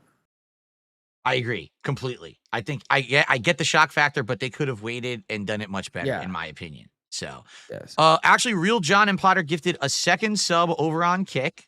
So thank you for that. Wow, this is going on and on, Ralph. This is insane. All right. So just check this out. We just had I just saw a 100 spot come in. Yeah. So we got Silas did another $2 super chat, but it's something silly that I'm not going to read. $100 super chat from Brandon Harris. Screw all the drama. Long live the Ralph Mail. I actually donated to the wrong chat before. I guess I'm a drunken idiot. Whose chat did you donate to? Don't tell me you donated to the Restreamer. Oh God, fucking that sucks, dude. That's terrible if you did that. He's he's a great guy. By the way, Brandon Harris is a great guy. So awesome. Forgive him. He says, let's keep this man on the show. If it ain't Mersh, screw the other two hosts. Let's go. Well, we are going to have 3 weeks of tryouts, like I said. Yeah, and look, I don't want to shit on the other hosts. Maybe they'll be better. I don't know, but like I am down, and I like the remake you did for the graphics too. That's pretty cool. Thank you. So it's pretty cool. The background, the ring is the actual original ring I used like 12, 13 years ago for the original show. But then I brought in improvements. I brought in new logos, all kinds of shit to try to make it look more modern, to have like a kind of throwback feel, but also look good, new as well. So yeah, it looks good. I love it. Shout out to Lady Charisma. She's the one who actually redesigned the logo to be because this is like the modern SmackDown logo, and she redesigned it to say Smart Guys for the show. So Lady thank you, Lady Charisma. Is she hot? Is she single? I would not know. I'm a married man, and I don't pay any attention to any of this stuff. Well, I'm not. Well, technically, I'm married, but whatever. Review Dropbox USA with a $2 super chat. He says, which version of Kurt Angle is your overall favorite? Mine was Perk Angle. Oh man, poor Percocet's Angle. I totally remember that. Sad days in TNA when the poor guy was high as a kite, bouncing all over the place. That's for sure. It actually wasn't for me. It wasn't Perk Angle. He was probably on Perks and WWE as well. But like, probably, yeah. It was the SmackDown Angle that was my favorite. Oh yeah. So. The original, when he had hair. Yeah. All right, guess what? We got 2 more packs of cards to open because we have over $300 of contributions so far tonight. Then we're going to get to wrestling commentary because we do have to get to it, folks, just so you know. But I appreciate everyone being so crazy, over the top contributing tonight. Let's see what we got for our second and third packs of cards tonight. We may get our rare pull. All right, let's see how this goes. Card pack number 2. Wait, am I owed a piece of this if we get a rare pull or like? Just kidding, it's probably worth nothing anyway. To be honest, this is the funny part, right? So in the 90s, collecting was so hot, right? Like in the 90s, everyone thought, oh, I'm going to get that rare card. I'm going to get that fucking comic book alternate cover. So everyone saved everything. Today, even when you get this shit, the most it's worth is like maybe $100. Like nothing's worth anything of any significance, you know? This shit, and maybe if you get like the autographed rock card, 1 of 1 in the world, it's worth if you $1,000 got one or of the something, one, you know? you would. Yeah, But that's about it. So, all right. So I got to do the focus again, or else this is not going to be visible because the stupid camera doesn't autofocus right. There we go. All right. First card of the night from Monday Night Raw. I really should put my glasses on for this. It is. Oh, dude, this is insane. I got to put my glasses on. Who are these people? I never fucking heard of these people. Who is this one? So I want to say this, and this is gonna sound mean, but it's Shinsuke Nakamura. It's not Shinsuke. It's Shinsuke, not Shinsuke, right? You don't pronounce it right that way? Okay. No, it's Shinsuke Nakamura, and it's Asuka. Asuka, not Asuka. Asuka. Asuka, yeah. No, it's fine. Correct me. I pronounce everything wrong. I hate to be a fucking dude. I've been playing this game, like Suikoden. I've been playing Suikoden for 2 weeks, and I haven't pronounced the name of the game correctly once yet. So it's all good. No worries there. So who the hell is Katana Chance? Who is this? You even lost me on that. I'm not Do we don't know? How are we opening packs of WWE cards? We watch the product and we don't know who the people are. This is embarrassing. You even lost me on that. Yeah. All right, NXT. Let's see who this is. NXT. Another female that I'm not gonna know. Please let it be Vacker just slamming her pussy into my face. It's Jasmine. Jasmine? Jasmine Nix. Who the fuck is Jasmine Nix? Nobody. Well, the card is nice. You can look at the border. It's like one of those cracked The card effects. looks sick. I'm not gonna lie. The card looks nice, but the wrestler is questionable. Is it even a wrestler? I don't even know. I think they're making these names up at this point. This one, Hogan. A Hogan card. Whoa. And it's I don't think it's rare. Now, it's not one of the rare ones, I don't think, but it is the nice border. It's got that rainbow color. It's so cool, though. Yeah. An actual Hogan card, but I don't think that's the rare one because the rare ones are numbered. They'll have like a number on the front, and this one doesn't have a number on the front. Yeah. So that's not the rare one, but it's still nice. Hogan ripping the shirt. There you go. And then lastly, in this pack, oh, no. I knew I was going to get her eventually. It's fucking Nia Jax, man. It's Nia Jax. Terrible. Jesus Christ. Nia Jax. All right. Luckily, we have another pack to open. Fucking Nia Jax. All right. So the third pack of the night, maybe the last. So you're telling me we've had $200 of donuts and like we still have more packs to possibly open. We're going, man. This is crazy. This is a good show, dude. Like, I mean, here we go. I don't want to pimp my own self out, but like you're doing a good job, that's for sure. You're getting the people excited, that's for sure. From NXT, what is with all these female? What is this NXT female wrestlers? Who is this, dude? The NXT, you're missing out, dude. Look, man, I have to get you on NXT. Izzy Dame? Who is Izzy Dame? Again, another one. I've never heard of her. Izzy Dame. Another dumb whore. But like what I'm saying is you have to get on NXT. Like you have to, Stephanie. I'll have to check it out. Like, considering all the cards I'm pulling are NXT cards, I guess I have to. You have to get on NXT. Like, oh my gosh, she's Chilean. She's like, holy shit. Anyway, we've got this guy I know from, because he used to be on the WWE NXT UK show, Mark Coffey. I know the Coffey brothers. And this is the rare variant that has not only that's nice. the rainbow border, but it's black and white as well. So that's cool. that's like the double variant, but it's still not worth anything. It's not the number. The numbered ones are the ones that are worth something. This is probably worth like a couple bucks, you're you right. know. But it's a nice Yeah, card. yeah. The Mark Coffee of the coffee wrestling family. We've got another, and dude, every fucking card is NXT. Jada Parker from NXT. Who? Jada Parker. I mean, now I know Jada Parker, but She any good? yeah, she's good, but she's not Stephanie Vacker. I'll say back here. However the fuck you want to say her name, but no, she's not her. I swear, I did not buy the box that said it was all NXT. I'm getting literally all NXT. The last card of the night is who the fuck? Let me put my glasses on. I can't even read this one either. Oro Mensa in NXT. Every card was NXT. Oro Mensa. Yeah, I guess they knew you were coming on. They knew that you watch NXT. It's all NXT cards tonight for you. I wanted to get, but it's a lot of content to watch every week, right? Like, so It is. It's a ton. Even just me watching Raw and SmackDown's a lot. It's 2.5 hours of Raw. It's 2.5 hours or less of SmackDown, or excuse me, it's 3.5.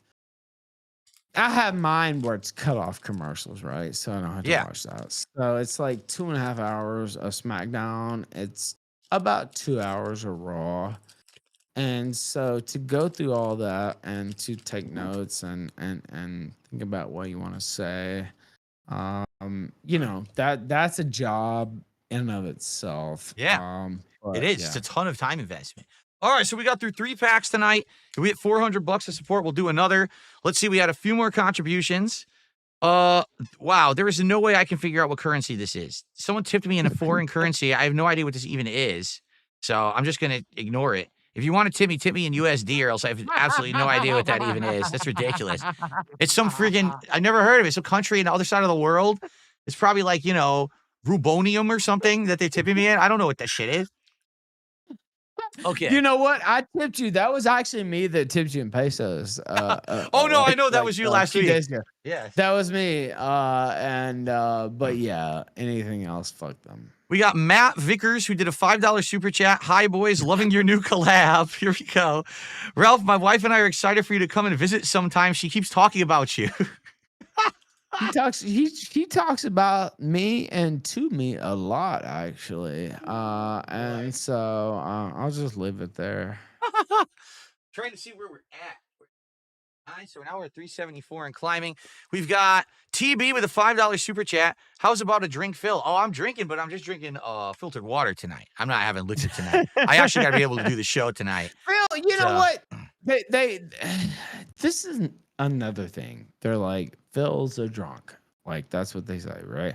Like, first off, I don't care if you are. Like, who gives a shit, right? Like, who cares about what another man does with his? They just money? try to say anything, anything that they think would be a negative Phil toward. Drinks gin all the time, and he's totally out of it, and you don't ever seem out of it. So I'm literally on stream. What, like 10 hours a day, 6 days a week? Like, how can you say that I'm out of it? Like, what the hell are you even talking about? That's what I'm saying. Like, I don't get it. Like, you could say I'm out of it here and there, but like, I can't. I just don't understand. I don't get it. All right, we got Clammy V, who did I believe this is an Australian super chat, so it's worth 2. Thank you, Clammy V. We've got Slayer with a $2 a Singaporean super chat. He says Izzy Dame is actually part of a culling group in NXT. So I guess that's the name of their faction, is the culling. Thank you, Slayer. And then I can't read this. This guy's name is Utz. I'm supposed to fucking read that. A $5 super chat. We love Ethan Ralph tonight on Smark Guys. There you go. You're a fan favorite tonight, Ethan. And I appreciate that. One more. I came on here to have fun, dude. Like, I wasn't. There's no alternate agenda at all. So I got one more. It's a $2 tip but they're trying to ask about something that I don't know about. I'm just going to say thanks for the 2, but we have to get to wrestling now, or else we're never going to get through because we've only got about an hour to an hour and a half to do actual wrestling commentary. So I might actually be skipping a little bit through the shows so we could actually finish the show on time tonight. But all right, let's do it. Ladies and gentlemen, finally, an hour and a half into the show, it's time to actually talk. I mean, we did talk about pro wrestling. We just didn't talk about the current product, but now we will. Yeah. So this week, we're leading into, WrestleMania. We're on the road to WrestleMania. And WWE is continuing on with their big European tour. Every show is somewhere in Europe, and the crowds are hot, and it's these arenas that are different. And it's fun because the crowds are so hot right now. This is kind of a great time to be doing that Euro tour. If you get a dead crowd on the road to WrestleMania, it could really kill momentum for something that they plan to be interesting. So I'm happy that they're doing these European tours right now. So SmackDown this week, March 21st, this past Friday, was from Bologna, Italy. Yep. 3 big matches were on the card. First, it was going to be Jade Cargill versus Liv Morgan in a singles match. Then there was going to be. Oh, go ahead. No, I was going to say Liv carried her. Jade Cargill is actually, I mean, she has potential, but Liv carried the whole match. So I think what it is with some of these women, like Jade, has the look. Right? She has the look, and everyone likes the look. Yeah. She's the new China. Exactly. And people like that. But definitely she gets a lot of push. She gets a lot of attention no matter where she goes. But she's not at the high technical level yet.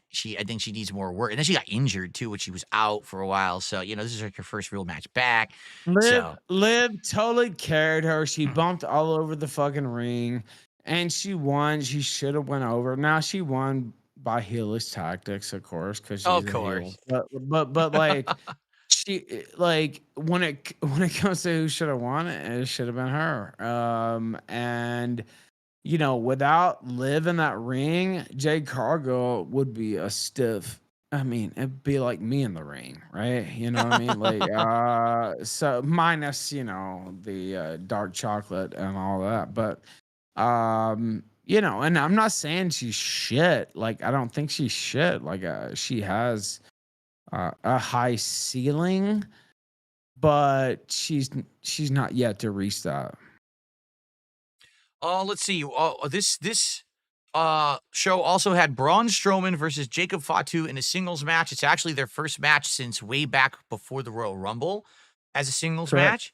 And CM Punk, Roman Reigns, and Seth Rollins are all in the building, and everyone is suspecting that they're going to have a crazy triple threat standoff to see, to talk about what happened in that steel cage match the week before. So, first segment of the night, official segment of SmackDown, Randy Orton comes out to his Voices theme. Pretty crazy that Randy Orton's been around for so long, and he still has the same theme song while so many people go through these different iterations and stuff that he's kept great, that. Though.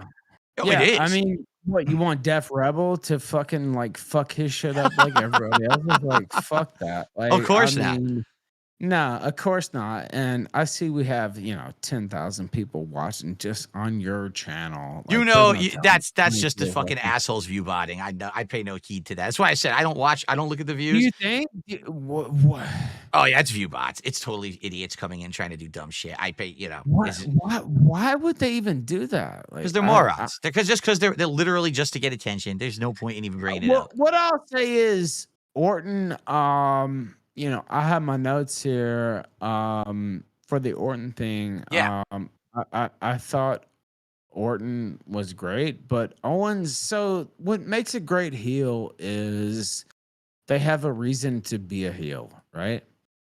And so everything Kevin Owens has said for the past 6 months makes sense. Like it's not that he's psychotic. It's that he is actually telling the truth, quote unquote. Now you could say, he's whining, whatever, but what makes him a good heel is he has a reason to feel how he feels. Now you still do heelish things, and we can talk about Cena later on, but I thought it was great. I thought Orton and Owens both did great in that segment. Yeah, you're right. Like what they're doing with these heels is kind of interesting. They've also done exactly the same thing with Drew McIntyre, where he has been screwed over time and time again with these plot lines, and it was always either the Bloodline or Damian Priest, and then he expresses that, and it's everything he's saying is true, but they're still portraying him as the heel in the situation, even though technically he's right about everything. Yeah, exactly. Yeah.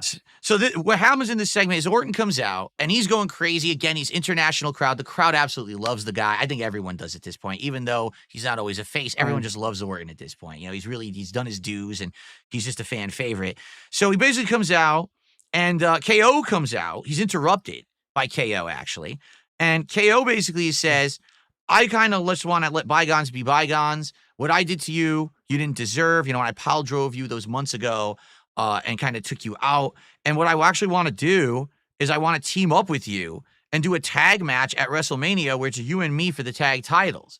And if for one, like maybe half second, maybe you think maybe they'll do that. And you're like, no, there's no way they're going to fucking do that. And of course, they turn it around and Orton says, nope, shove your apology up your ass. I'm not going to tag with you. I watched the version that's on Netflix, and they always edit it, and it sucks because I think he calls him a bitch, but then they censor it, so it's hard to say. Several times, actually, yeah. I hate that they censor this shit on Netflix, but so dude, I gotta get you an Extreme Wrestling terms invite. Yeah. But anyway, go ahead. Yeah. And then they end the segment basically says, I'm going to kick your head off in Vegas. Basically saying like he's going to go back to old Orton, the Orton that used to punt people, you know, left and right and didn't really care. Even though people are pushing him as like the face, he's going to get his big revenge on KO at WrestleMania. So I thought the segment was pretty good. It's a good setup. Now we kind of know that's the destination they're going. I'm curious if they're just going to do a regular match, if there's going to be some kind of a stipulation, because if you're going to have like punts and stuff in the match, maybe they got to go no DQ. I don't know. I mean, KO just did the crazy match with Sammy, so I don't know if doing something like that is going to feel special coming off of that match.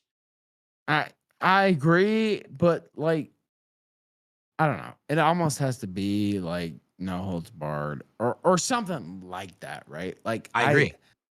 I like, if not, it doesn't really make any sense because like the punt itself is a bar maneuver in WWE, right? So like doesn't really make sense unless they do something like that.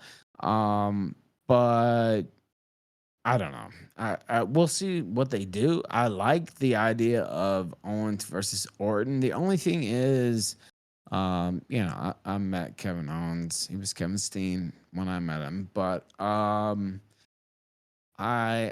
think he should go over, is what I think, but I don't think he will. KO hasn't won a match in quite some time. He always has these feuds and he just ends up the loser at the end. It's like, he ends up losing. Like he carries the whole feud and then he loses. So he's the like, big jobber at the end. Yeah. Give yeah, him one. Give him one. Yes, exactly. I think he should win. I don't think he will, but like the other thing is there's really no stakes here. It's not a title match. It's not for, you know, it doesn't matter who really wins the match. It's just going to be a good match no matter what. So I kind of agree. Maybe they should give him the one up on this one. Okay, so up next was a tag match, and it was going to be Damian Priest and a mystery partner against Nakamura and Drew McIntyre. So Priest comes out to one of the badass entrances. I really like Damian Priest's entrance now with the fire and the rock music, the metal and everything. Me I think too. it's kind of cool. And then the weirdest thing, so then it says Jimmy Uso is his partner, but I swear I missed the entrance. I was like, did he come out? Like, was there entrance? I don't know if they cut on, because I watched the Netflix version. They cut the entrance completely. I was like, damn, this fucking guy, his brother's on top of the world. This guy is like a turd. They just like toss him in the ring, you know, they didn't give him a fucking intro or nothing, even though he was the mystery. They call him, by the way, they call him Big Jimmy now, which means he's Fat Jimmy. And so, like, anytime they call you Big so-and-so, you're fat, right? Like that. It's like it's weird because they say Big Jim. I thought they meant that he was tall, but he's not. Like, he's the same height as Jim. No, no, they mean Fat Jimmy. That's what they mean. And so, like, I kind of felt bad for him because I was like, okay, they're just calling him Fat Jimmy, basically. But yeah, it was still, you know, a good match. It was it started very It was chaotic. short. It was short, but like it was still not a bad match. In a brief summary, what ends up happening is Priest ran up the ramp to attack Drew. Drew didn't even get to the ring. And then there was a double team on Priest, but then Jimmy came and saved with a big dive. They went back and forth for a bit. It was very short. It wasn't a long match by any means. And Priest ended up going over with the South of Heaven finisher on Nakamura. After he got the pin, he was attacked by McIntyre and got Claymored in the face. And basically, McIntyre kind of bent over him and he says, all I have left is this, so I'm just going to keep putting you down. And this is just a follow-up to what he had said the week before, that really it was Priest who had eliminated all of the chances that Drew had to actually get to WrestleMania and have a title shot. He was the one who beat him at Elimination Chamber. He was the one who the week before, or the year before, had beaten him in big title matches. So kind of he sees him as the thorn in his side, and now I'm just going to make you pay. Hey, I can't win any kind of title. I'm just going to beat the crap out of you all the way through WrestleMania. So I guess it gives him something to do. Priest went over with the chokeslam too. So I'm not a huge Priest guy, but like he's a good worker, and Here's the thing. I like his look. I like his look. I like his entrance. I like his ring work. He doesn't have a story. Like, where's his storyline right now? He doesn't really have anything. Like, it doesn't really. I don't know. It doesn't really move me. Is my only thing. So. We had a LA Knight and Braun Strowman quick promo in the back. It says LA Knight's going to watch the match because the winner of Braun versus Jacob Fatu tonight actually will get a shot at LA Knight's U.S. title at WrestleMania. So it's kind of giving some stakes now to the Braun and Jacob Fatu match. This next segment, I hate when they do this. I don't know about you, Ethan. What do you think about the side-by-side interview split screen where the people who are being interviewed are in different rooms? I've never been a fan of this style. I don't know. I'll tell you this, and so I'm gonna disagree with you actually. Oh, okay. Because I like that because it's old school.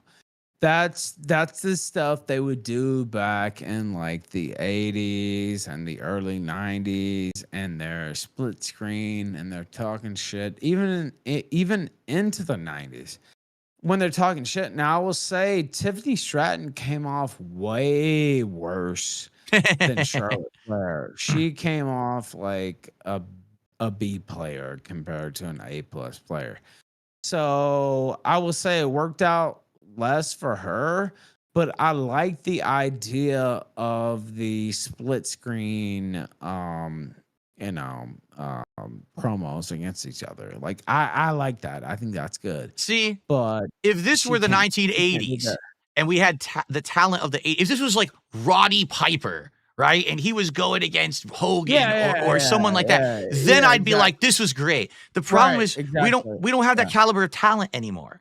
Right? So when you've got Tiffany and Charlotte going at it, first of all, Tiffany, to me, looks like Charlotte just owned her, dude. Like, let's be real. Yeah, first of all, Tiffany didn't even look good. Like, her makeup, it looked like she was sunburned or something, like the way that they did it. I don't know if it was the camera angle or the lighting or whatever. And then they gave Tiffany this weird script where she was talking about, like, splashing water or some shit. I was like, what the fuck is she talking about? Like... It was like Charlotte, you could tell, was probably doing it naturally. She's been doing this for years and years. So she's just talking over her. She's running over her. While Tiffany's like bumbling with a script. Daughter. Yeah. And right. she had a line that said, they're either booing or they're wooing. And I was just like, perfect. I was like, boom. There it is. You won this. Like, there is no, you can't come back from that, right? Like, they're either booing or they're wooing. And she dominated. I like the idea of the split screen segment actually, because that's old school, and I like to see that come back. But Stratton got dominated. So I agree. And since this is the build up to WrestleMania, you would hope that each of them would have maybe looked good, but it is what it is, I guess. Charlotte definitely walked all over in that segment. Yeah, no, she stomped her. Yeah, there's no doubt. Yeah, she stomped her. Up next, we had the Jacob Fatu versus Braun Strowman match, which is now a #1 contenders match for the U.S. title. Jacob coming out. I really like Jacob Fatu's entrance. I don't know why. It just sounds badass to me. It makes it sound like this is a beast coming out, the way that he does it. And then when Braun comes out after, I remember like back in the day when Braun was debuting, he had just left like the Wyatt family and he was like the big monster among men. He was having these crazy feuds with Cena and stuff like that and Roman Reigns. And I'm thinking about that. I'm like, man, this guy has really lost his steam. Like he used to be like the top dog, the big guy. And now they've got him in kind of these mid-card fights and feuds. And I don't know if that's because he left, because I think for a while he had a falling out with the company and he got let go and then he came back later. I don't know. And he's an enhancement talent now. That's what he is, right? Yeah. So he's not really gonna hold any belts. He's just there to enhance other people.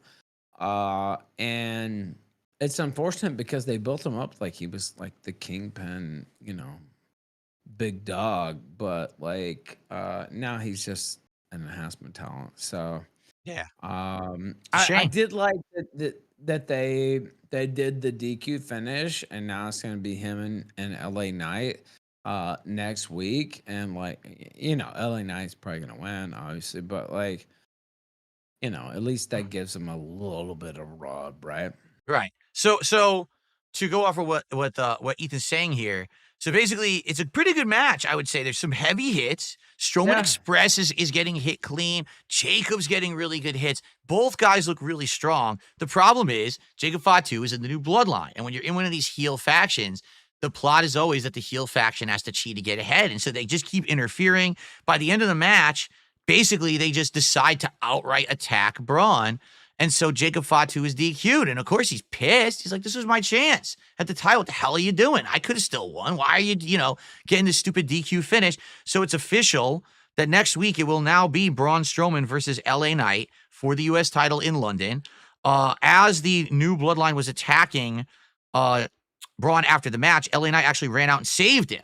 And then they had kind of like a little face-off to kind of tease the title match next week. So obviously this is not the end of it. Jacob is either going to be, thrown into it later, perhaps at WrestleMania. Maybe there'll be some kind of a plot line with the Bloodline now because he's angry at the new Bloodline for costing him the match. Is gonna that turn is coming. Yeah, I feel it too. I feel like that's going to fall apart very soon. So about that. There was an interview with Kathy Kelly and Liv and Raquel in the back, but I didn't really get much out of it. I just kind of put, it was kind of a pointless filler interview. Didn't really feel like anything of interest happened there. What I said was Liv plays the perfect bitch. And that's what I wrote for that. And she does. And that's what she's supposed to be, right? Like, right. The perfect bitch. And I think she held her own, and she, spoiler alert, she ended up winning her match later on too. So, I thought she did well.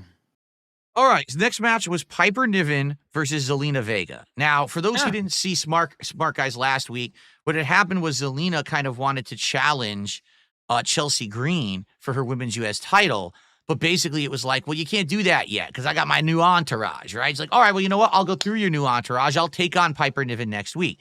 So you think what the plot line is going to be is that maybe Zelina will get a push here and she's going to like start running through the entourage to eventually get to Chelsea Green. But Zelina enters, and again, I'm just going to say this. I've been saying this the last few weeks. I don't know how you feel about this, Ethan. This music that they have on this fucking show is driving me nuts. Half of the entrances are the worst shitty-ass mumble rap or like the women's rap. Tell the difference. Yeah. They sound exactly the fucking same. It could be the same song. I wouldn't even know. I wouldn't be able to tell. They could play the same song 7 times. It all sounds the same to me. So it's like, Zelina's debuting because she used to be in the LWO. Now she's debuting on SmackDown. It's her first singles match. Let's give her the same generic fucking song that all the women have already. It's not a good way, in my opinion, to make her stand out. I think it actually was a detriment. They should have given her something. And also, she put in a hell of a performance in the match itself. And she lost, of course. Spoiler alert to Piper Niven, but like. She put in a hell of a performance. She carried the match, really. But the old interest music, Jim Johnson used to do it, Yes.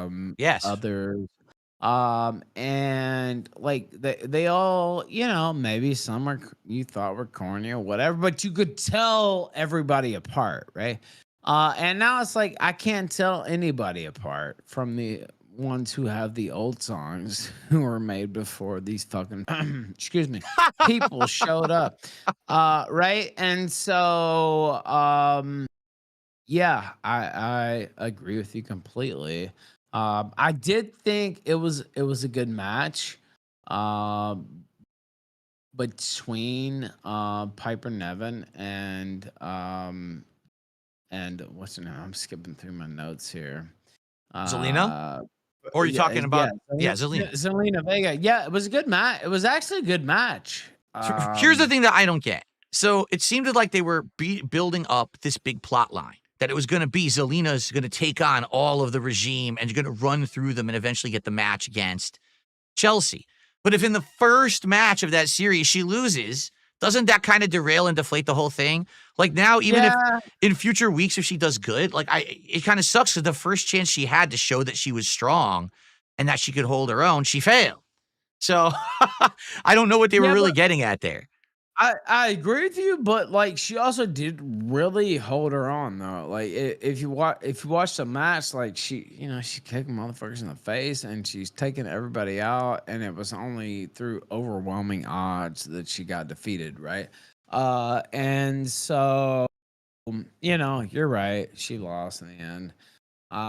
So it is what it is. But I thought Zelina Vega actually held her own and kind of had a chance to shine. Piper Nevin shouldn't be going over anybody. This is retarded. But I don't know. Like but Piper Niven, I felt was good. Again, a lot of these people were good when they were in NXT UK, but then as soon as they tried to adapt them into like the normal WWE style and plot lines, they just lost. I mean, hell, she was called Dewdrop for years. It was so fucking stupid.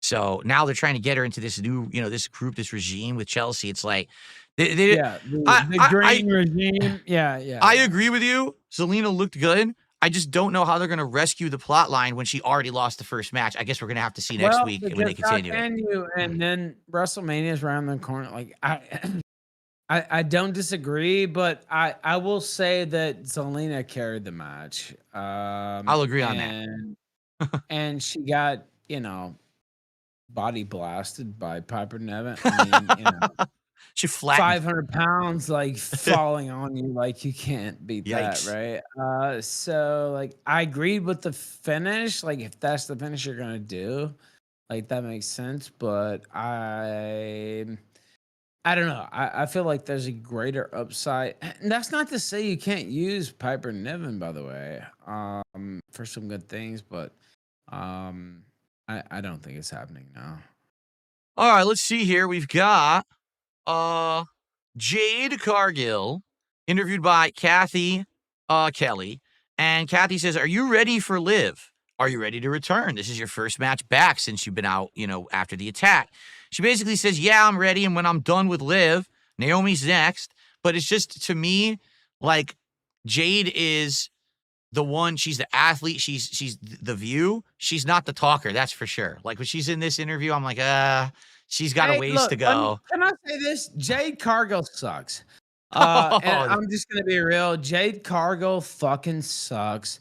The only thing she has going for her is her look, and she's not really attractive either. Like she has the physical look. I mean, she's not ugly, but like it's also not like, whoa, gotta have her. So I feel like Jade Cargill is massively overrated. She's massively overpaid. And the fact that she's been put in a, prime position like this is ridiculous. Liv Morgan is an absolute fucking superstar. She's like Alexa Bliss times two. And so, I'm tired of Jade Cargill. I wish she would just go away. So this was the match. We had Liv come out first. And I actually never heard them say this before. They call her the Livalisa, like the Mona Lisa, because they were in Italy. I was like, all right, that's kind of funny, the Livalisa. Jade comes out, and this is the first time I've ever seen Jade Cargill's entrance because she was out during that entire That's time that I true. was Yeah, watching. you don't get it. Yeah. And her entrance is interesting. I think they're trying to make her look like Storm from the X-Men because she's got the white hair, and then they got like snow She coming has down, the right? look. That's the thing, DSP. She has the look. She has the physicality, but that's all she has. If you watch the match, and I've seen, like, I don't want to brag. I don't even know how many matches. 10,000. And who carried the match? It was Liv Morgan. And Liv Morgan won. She's the heel. She won through heel tactics, but she was supposed to win because, like, Jade Cargill sucks. Like, I don't know what else to say. Like, the idea of her holding a championship is a disgrace. And so, I don't. Of course, WWE is not gonna listen to me, but like, this is insane. She sucks. Now, that's not to say she can't get better. She can get better. But she's not on the level of Liv. She's not on the level of Stephanie Vakir. You talk about like king, like just queens. Like, I mean, they could immediately take over the whole fucking roster. Stephanie Vakir on the main roster right now.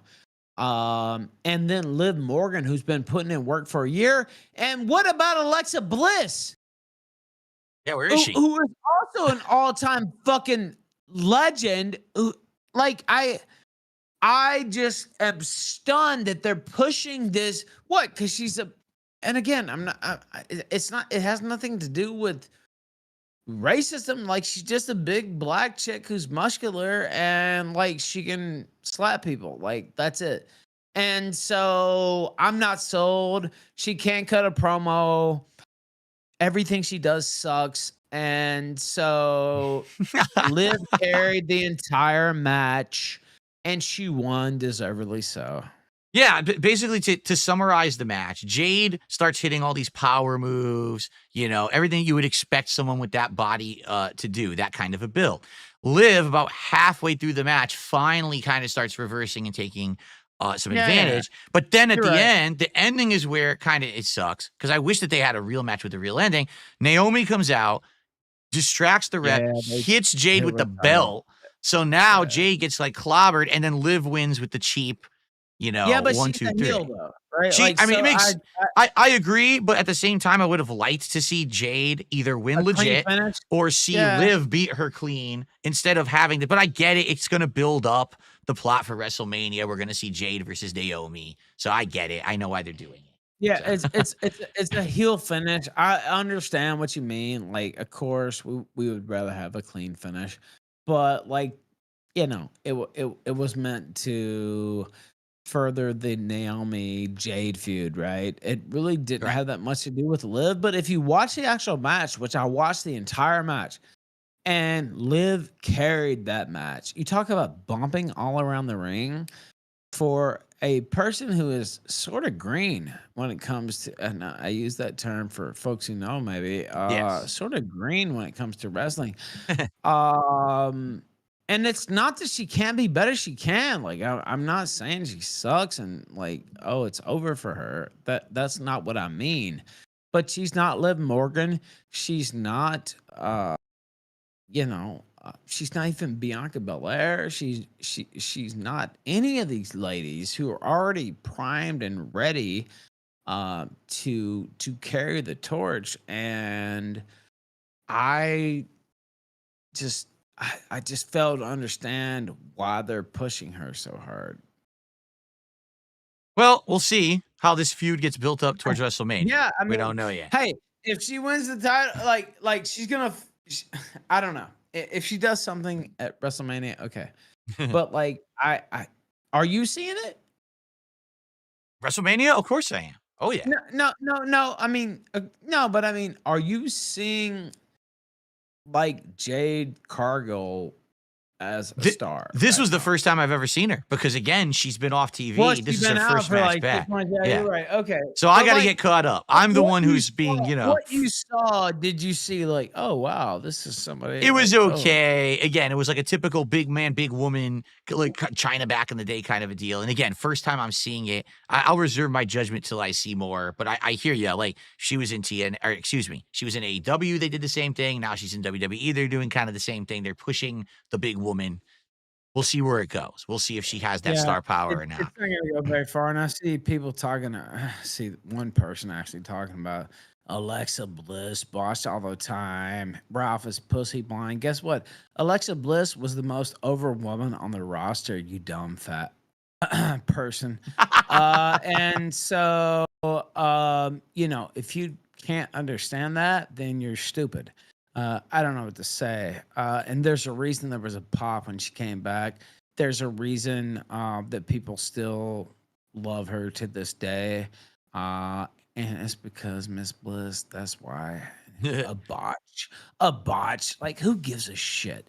Like, you're talking like a classic IWC nerd.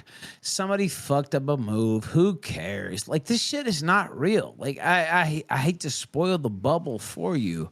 But moves get botched all the time. Things happen. Alexa Bliss was the most over woman on the fucking roster. So you're talking to me like Jade Cargill could carry her fucking boots? Are you fucking serious? Anyway, I'll leave it there because it's all good. It's all good. You got, that's fine sometimes. I did cut myself, Phil. You did. That was good. That was good. Yeah, but it's ridiculous. Like, all right. So up next, Drew McIntyre gets interviewed in the back. And basically, it was what we were talking about earlier with the same thing with KO. He basically says, listen, no one can prove anything that I've said recently is wrong. No one can poke any holes in my logic whatsoever. These people keep screwing me over, and it's not fair, and I've had enough, and I'm going to beat the shit out of Damian Priest. I'll see him in London. And that was it. It was basically like kind of a really clear-cut promo. But then all of a sudden, Seth Rollins walked up to him, looked at him and laughed at him, which kind of is taking a stab at him. It's like, haha, I'm the guy who just beat your ass recently. And then he came, the crowd just started going crazy, I guess, because they still like Seth. So a little backstage. They did. They really did start singing his songs and everything. Yeah. They were crazy for him. But we'll talk about that later on in the show. Street Profits have a match. They are the new tag team champions of SmackDown. They come out and have a brand new theme song. And just like Zelina Vega, it's another generic mumble rap song. I can't understand any of it. It's just another crappy theme that sucks. So they come out and tonight they have a match with, I think they're called, are they Los Garza? I don't even know what their name is. Los Garza, yeah. Los Garza. And I know who they are because, like, when I was watching 5 years ago, one of them was just, like, coming into prominence. Like, so now they're a tag team or whatever. I don't blame you. They're all right. Like, I would say the match was okay. I had to look it up myself, to be honest with you. But, the match was all right. What I liked was Montez at one point was at a top rope. It looks like he was going to get hit by a finisher, and they did their double finisher on him, and he flips out of it and lands on his feet. And I thought that was an awesome spot because he is really athletic, Montez Ford. And to see him be able to... Montez Ford is a superstar and could be a champion. Hell yeah. At one point. I agree, and I think they were giving him a push a couple years ago like that, and it never really went anywhere, which is a shame. But I'm glad to see the Street Profits back up on top because I think they deserve it. I think they're a good tag team. And then he does his insane splash from the top to beat the Los Garza. So now it looks like it's going to firmly be Pretty Deadly, who are going to be the number one contenders coming up for the titles. And that's going to be the next, the next rivalry will be Street Profits versus them. Paul Heyman shows up. Street Profits are going to win, by the way. But yeah. I think so too. I think so too. Paul Heyman shows up in a backstage segment arriving, but the weird part is he arrives by himself. Really fat too. Can we just say, like, I mean, look, I'm just saying, like, I love Paul Heyman, but, like, man, he's getting old, he's getting big, and it's a problem. All these people are just they've been on TV for so long You know, they're falling apart, and that's what happens when you get old. It's tough at this point, man. Like, God bless. So the mystery is with Paul Heyman arriving by himself, is he going to ally with anyone? Is he allying with Roman Reigns tonight? Is he allying with CM Punk tonight? Like, no one really knows who he's really in the corner of. Why is he showing up here tonight? It's kind of the big enigma as he arrives. Let's see here. So Pretty Deadly and DIY have a little backstage thing. And, you know, Pretty Deadly is fighting Street Profits next week on SmackDown. And I guess they're saying next week, if we make sure that you win, make us first in line for a title shot. That's DIY. So DIY is basically saying, we're going to make sure that you guys win and then give us the rub, give us the title shot next week. And they say, no boy, no deal. So I guess Pretty Deadly are faces in this situation. I don't know, because I don't really know the tag team or whatever. And it's funny because this made no sense to me a little bit, because they're really, I mean, in my interpretation, they're kind of supposed to be heels, but like maybe they're not heelish enough. I don't know. I thought guys, when Street Profits came back, I thought they were Yeah, heels yeah. because they were attacking everyone with Well, that's chairs, what I thought but too, now they're yeah. faces. It's like, okay, I can't make I- heads or tails of this plot line. It's very confusing. I didn't understand that. I agree with you like 100%, because I was like, okay, well, I mean, really, they should have took that deal, and now they're just gonna lose to the Street Profits probably. Yeah. But I didn't get it. And my cat's trying to get on my desk right now. But come on, Cleo, if you want to come up here, that's fine. But yeah, I didn't get that. Pretty Deadly.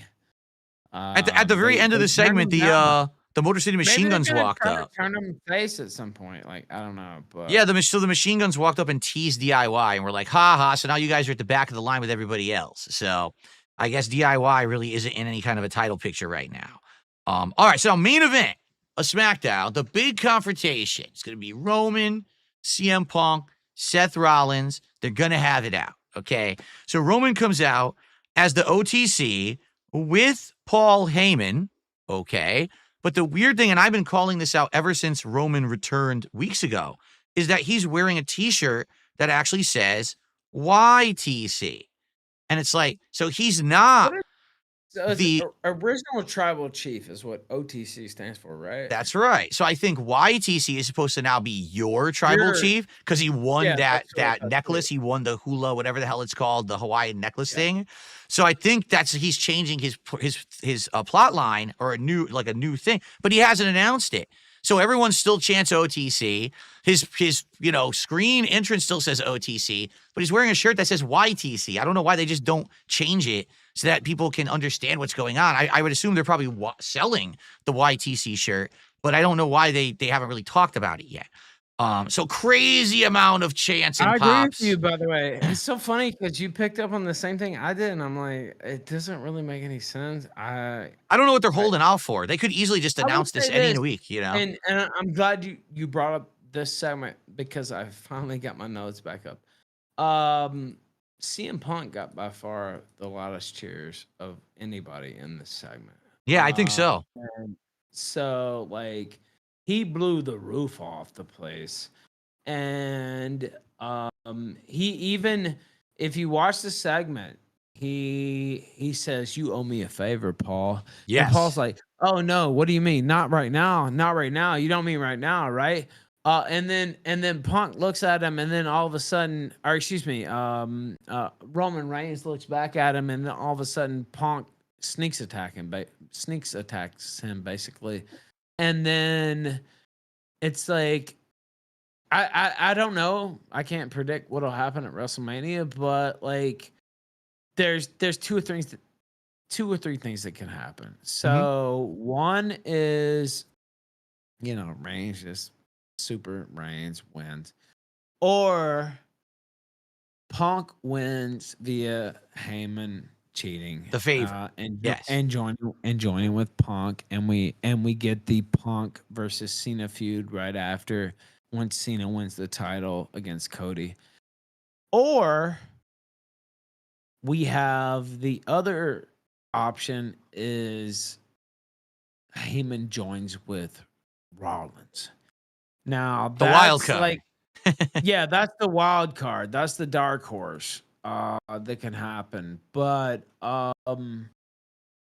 that's my view on the situation. I think almost I think Cena has to win at WrestleMania, honestly, at this point. But I mean, I guess we'll see. But For me, for everything that's going on in SmackDown right now, okay, this is like the big thing. Like, I get it that, there's going to be other title matches and things going on.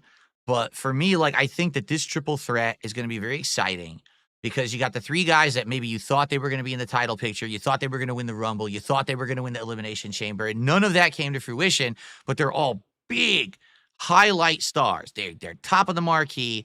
And if they're not going to be in the title picture, putting them all together like this I agree. in a triple threat I'm is a not pretty against. exciting match. I'm down for this Agreed. match. Like, first I wasn't sold on it, but now the way that they're finally starting to build it, I actually think that this match is going to be pretty good, and I'm getting excited for it. Now, this segment was good. It solidified the match that this is going to happen. And you have the X factor with Heyman. You don't know which way he's going to go. You don't know if this is going to lead into future plot lines with either Cody Rhodes or Cena. I'm liking this match for sure. I think this is the best thing right now on SmackDown, and I'm actually looking forward to them kind of hyping it up further in future weeks. I agree 100%. Like, I'm usually like triple threats can be good, but usually they're not. They should be used sparingly. Let's just put it that way. But like I think this is perfect. In terms of those three, it should be the main event on night one. Goes without saying, right? This should be the main event on night one, and whatever Paul's favor is or whatever he owes, it should be called in on night one of WrestleMania. Now, maybe that favor, he has a direct line with the final boss too, right? Right. Maybe that Right. maybe that favor includes him, CM Punk being included into the main event on night two as well, right? Like so, like we really don't know. Like, I mean, that's speculation, but I think this should be the main event on night one. Those three, even without the special favor being called in, this should be the main event on night one. All right. Cool.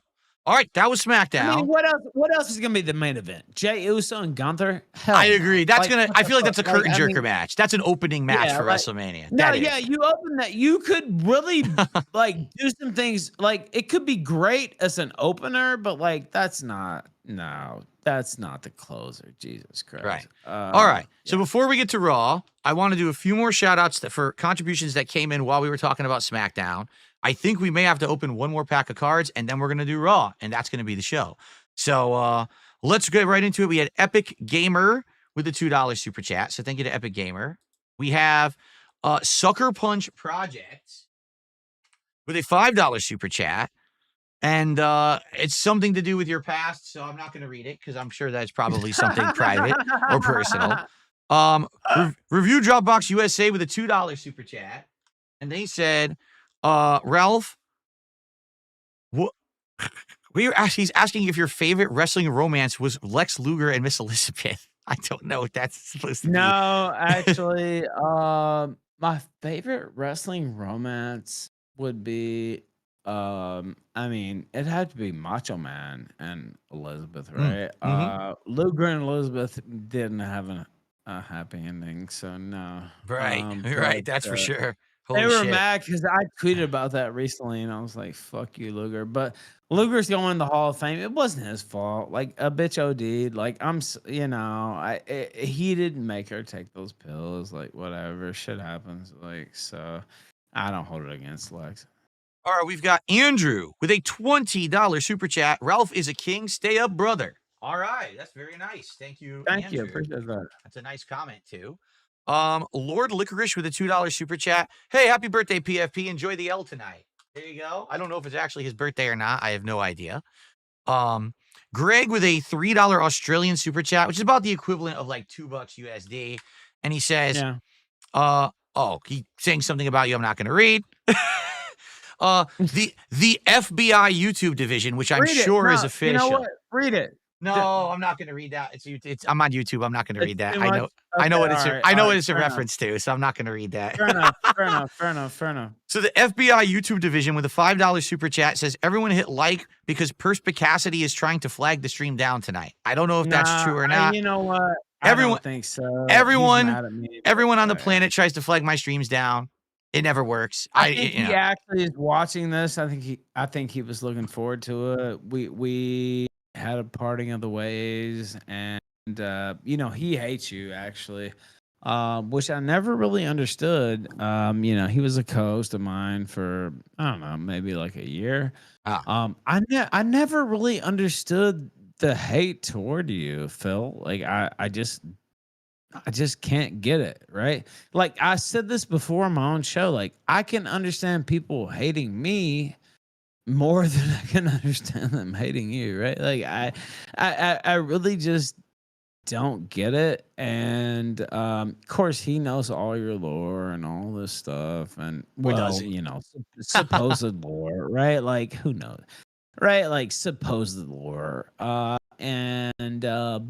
he did seem excited for our crossover, and I think it's been great so far. So far so good. I'm having a good time. So, all right. And our last contribution to shout out before we get to Raw, Melvin the Weed Wizard with a $5 super chat. This is a great show so far. You two have great chemistry. All right. Well, I'm glad to hear that you guys like it. And we now have a fourth pack of cards to open quickly before we get to Monday Night Raw. If you can believe, I might go do the whole box. This might be the. I only had 7 packs. Are you serious? Like, are you like? It was.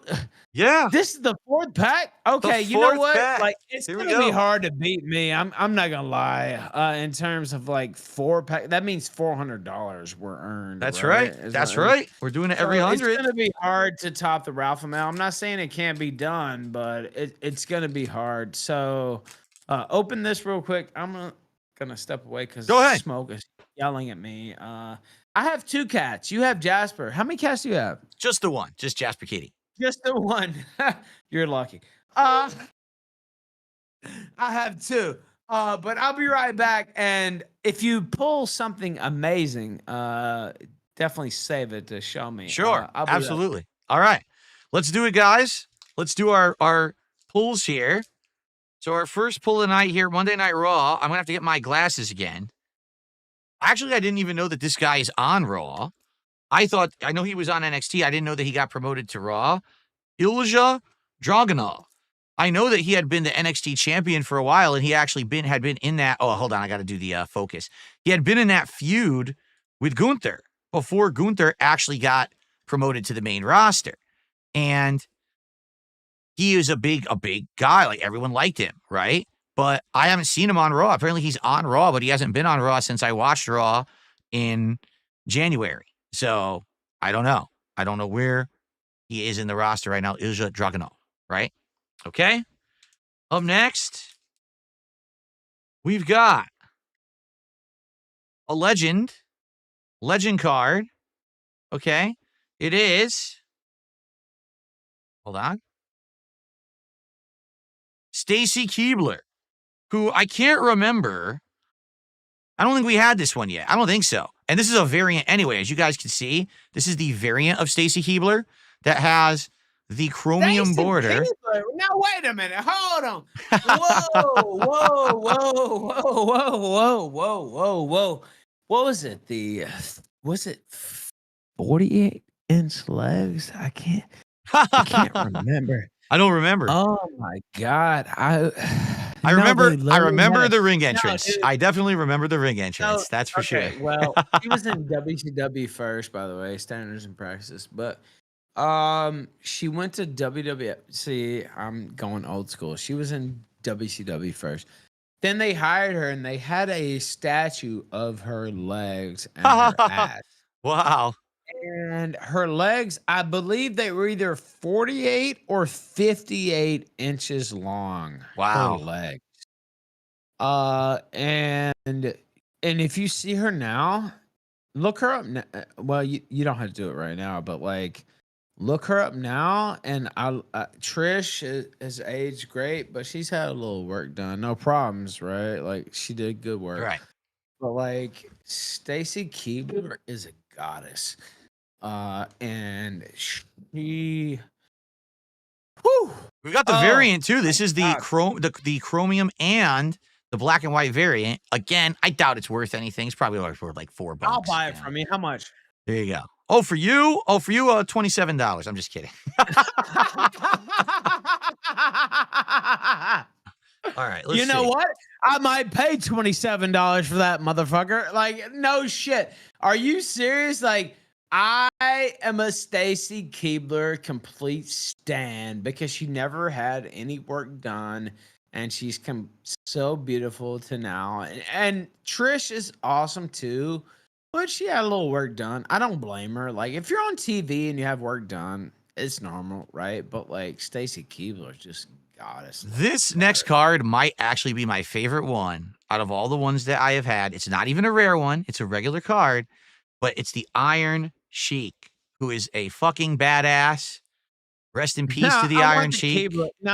I want the Keibler. Are $27? Are you serious? Like, I was just kidding. No. we're gonna have to negotiate over the Keibler. By the way, Iron Sheik, you're right. He's such a badass. He's a legend. Yeah. Miss him. He's such a funny guy. You know, after he retired, he did all kinds of funny stuff on the Howard Stern show and stuff. Just a class act. He even tweeted at me once, which was really nice of him to tweet at. Are you serious? Joke conversation. Yeah, you know, you could pay him and he would like do like a razzing tweet. Yeah, it was exactly right. It was funny. I went back and forth. I said, Sheiky baby, I love you, man. And he was so cool about it. He's like, I love you too, man. He's such a good guy. So rest in peace to the Iron Sheik. That's why it's my favorite card right there. R.I.P. Indeed. And then we have the last one of the pack. It is, who in the holy hell is this? What the? I never even heard of this guy either. Tank Dude, I want that. Ledger. I want that Keibler. Who the hell is Tank Ledger? Who is this fucker? Not that guy. Another NXT. Tank Ledger. You know, I quit watching wrestling for like a year and a half during COVID because I couldn't watch wrestling without a crowd. I agree. It killed it. It killed it without the crowd, man. It sucked. I just could not watch it. There was one match I did watch, and it was the cinematic match between Undertaker and AJ Styles. But yes. other than that, I just could not watch it because it was garbage. And it's not the wrestler's fault, but like without an audience, I mean, it's just not the same. And so Tank Ledger can fucking suck on a there you go. All right, we have a yes. woke center left did a $5 super chat and said, "Good to see Ralph Unleashed on YouTube again." I don't know why the woke center left would be saying that, but but I do appreciate the contribution. For the center left likes me, man. Dude, do you know? So. Like, we could do this forever. Like, you don't like. I like. The funny part is, we talked a little bit at the beginning about drama and stuff like this, and you know, we talked about wrestling and cars and all this stuff. We could talk about territories. We could talk about history. There's so much shit we could do with this show. Like, and again, I'm not trying to, you know, if you like. Here is the thing. Better, right now, this is the road to WrestleMania. It is important to cover the shows, but in the future, when things slow down, because they will, undoubtedly after WrestleMania, shit slows down. The shows get tiresome. There could be special episodes where we have conversations that are not even about the current product. We can talk about classic stuff. You know, every week either, right? Like it could be once, twice a month. Like, it's like I said, I can rotate hosts out too. Like maybe you know, you could be a recurring guest every once in a while. Just come back for the show, depending on how things go. You know? I will just say this, and I'm sure I'm not speaking for you, but I'm sure you were afraid like I was gonna come on here and try to like fuck with you or like say some things. Well, hold on, because we still got to do Raw, so that could still happen. All right, we can still have. But like, I mean, you probably thought that though, right? Like, oh, Ralph, who knows? Well, you know what? If somebody's straight up with me, I'm straight up with them, and so that's just how I roll. And so, good. I appreciate that. Me too. Like, I have no beef with anyone. People always have beef with me first for some bizarre reason. I don't give a shit. It's people who always name drop me first. I don't understand. What is the problem with Phil Burnell, DSP. Like, I I do don't know. not understand this at all. It's totally foreign to me. All you they call your supporters dense. Actually, the people who hate you are dense.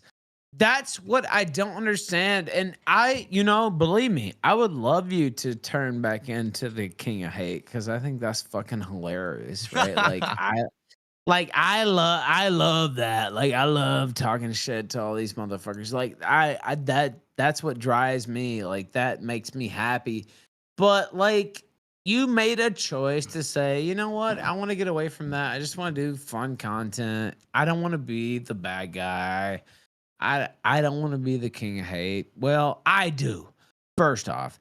Second off, like, why are they punishing you for that? Right? Like, I don't understand. I want to step out of it. I want to step away, and I just want to do calm stuff. Yeah, I don't it's need just an audience of thousands. I just want to chill, and they yeah. don't like that. You know? Yeah, it's just like I just want to do a fun, happy show, and maybe I choose somebody out here every once in a while, but like, it's not hate. It's just talking shit. Like, it's just part of the business, right? Like, Yeah.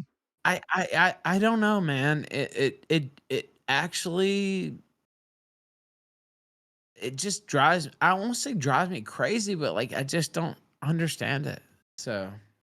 All right, look, we got to do Raw. We've got roughly Let's 30 do it. minutes left in the Let's do it. show. What I'm going to Let's do do, I took very good notes on the John Cena Cody Rhodes promo. So did I. So all I want to do, let me read through it and then we'll comment on it. But let me get through it so we hit on all the points so that way the audience knows what happened too. So Raw was this Monday on March 24th in Glasgow, Scotland. There's a Glasgow or Glasgow. I forget how to pronounce it. Glasgow, whatever. Scotland. CM Punk is there tonight, and it's announced officially, yes, there is the triple threat match between him and Roman Reigns and Seth at WrestleMania. Lyra Valkyria will have a match against Raquel Rodriguez for the Intercontinental Women's Championship tonight. Dragon Lee will have a singles match against Chad Gable. Penta will have a Intercontinental title match against Braun Breaker. That's actually Penta's first title match since debuting in WWE back in January. And they announced 10,924 fans in attendance, which is bizarre because for the entire time they've been in Europe, they haven't done this yet. And now the fourth show in Europe, they finally start giving attendance numbers. So I can believe it though. I believe maybe it. Here's my theory. I think the theory is the arenas they're in the US have higher attendance. The arenas they've been in Europe have smaller capacity. Well, look, they were afraid to announce the smaller capacity and make it sound like less people were showing up, when in reality, it's just that the arenas were smaller. Are way hotter. Correct. And so you look, they sold out MSG, dude. I was at MSG in 2019. I was at WrestleMania in 2019. I was at New Japan in 2019.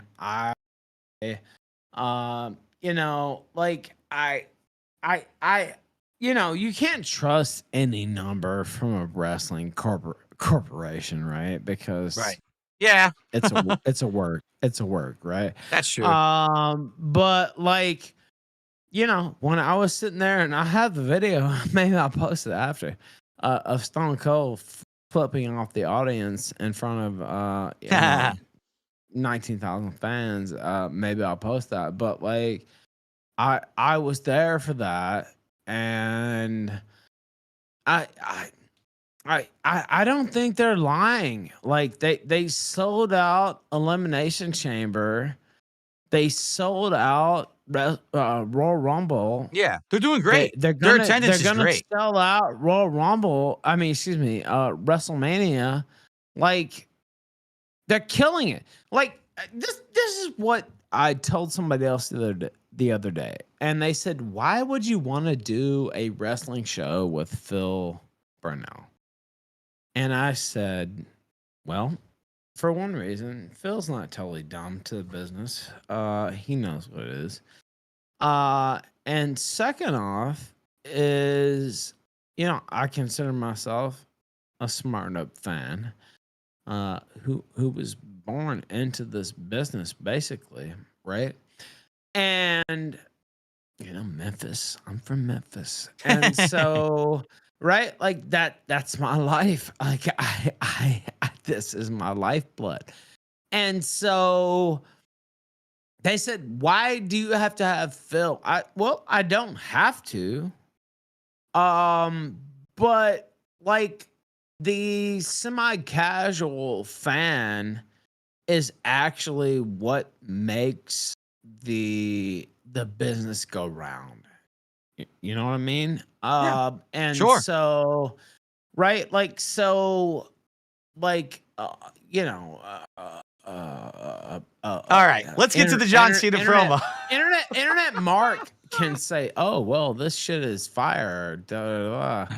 But it doesn't matter unless the casuals are involved. And if they're not involved, then it's a loss. So anyway, So John Cena comes out, but it's his old promo or his old music again, going in line with what he said last week that you're going to get no new music, no new merch, no new promos. It's just going to be the same thing. You don't deserve anything new. The entire arena erupts with John Cena sucks chants. It's overwhelming. All of Glasgow is just saying John Cena sucks.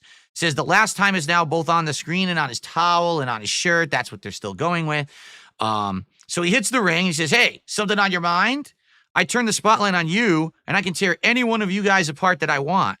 Um, and then basically he starts saying about how he tore that kid apart the week before, in the arena. and he But that, did. and Yeah. he did. That kid who was standing there probably was not expecting that John Cena was going to go at him like that when John Cena's always been the face. But you But know that kid gave an interview, right? And he said, "I knew John Cena was in character, and I still love John Cena." ah, well, that's nice. It's good to know that the kid was smart enough to know He that, and that really John Cena said doesn't that. really Like hate him. I'm not kidding. He actually said that. He said, "You know what? I knew John Cena was in character, and That's good. you know."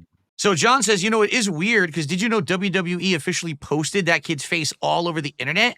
And basically you memed this poor kid getting destroyed. You're all horrible people for that. How dare you meme that kid all week? Shame on you. You'll pay for the abuse that you put him through. You'll pay for the abuse that you've put me through all these years. This was all just me playing a big game of 4D chess with all of you. I was putting you through a big testing process. He says, all of your lives are sad. Your life is as good as it's ever going to get. To me, you're just a rat in a cage in my experiment. I'm liking these promos from Cena for the record. I think that these are quite good, and these are Me actually getting too. everything amped up for WrestleMania.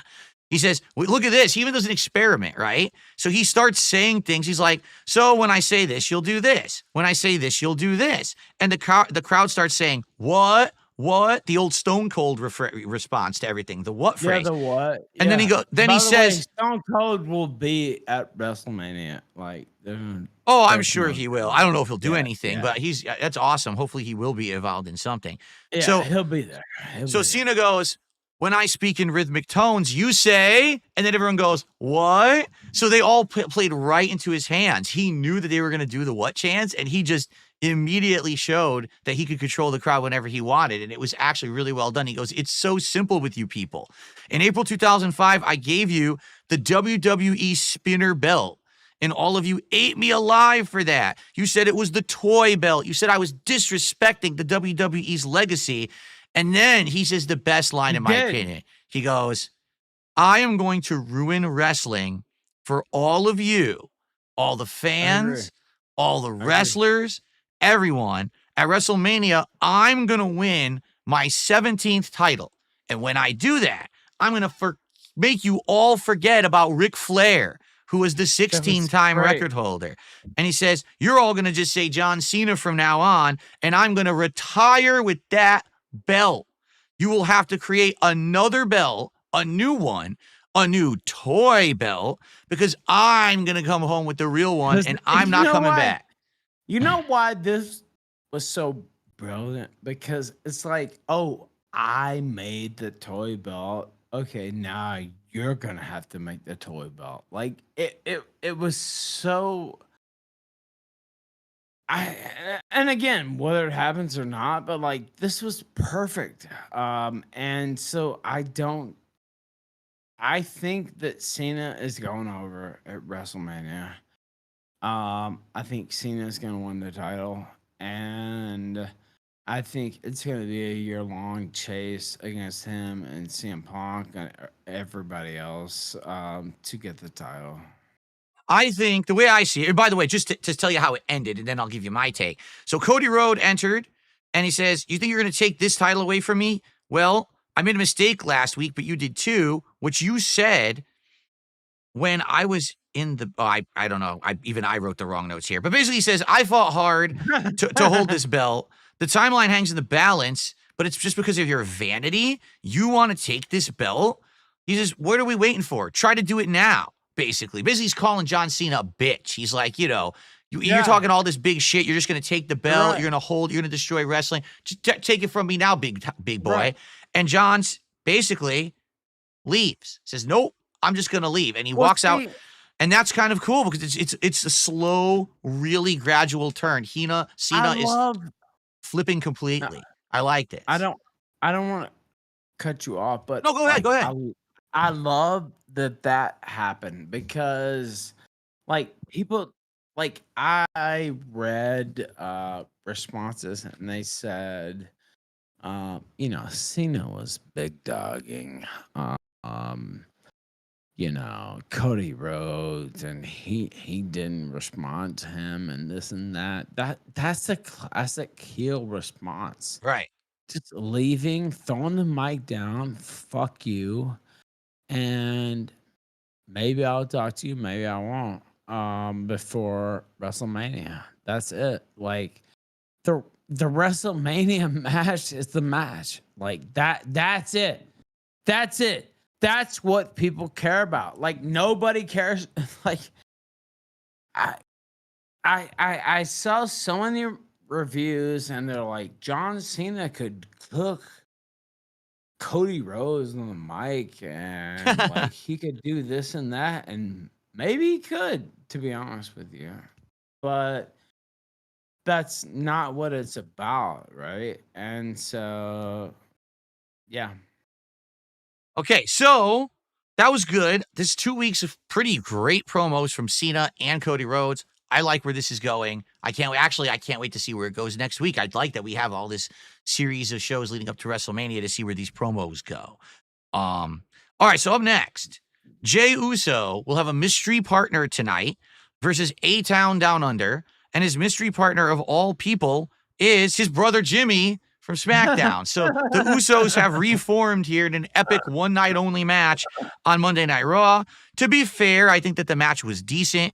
Jimmy started first. There's a couple hot tags back and forth. At the end, it was a double-team clean win, and then Gunther attacked, and then Jey, for like the third week in a row, did a botch where he tripped.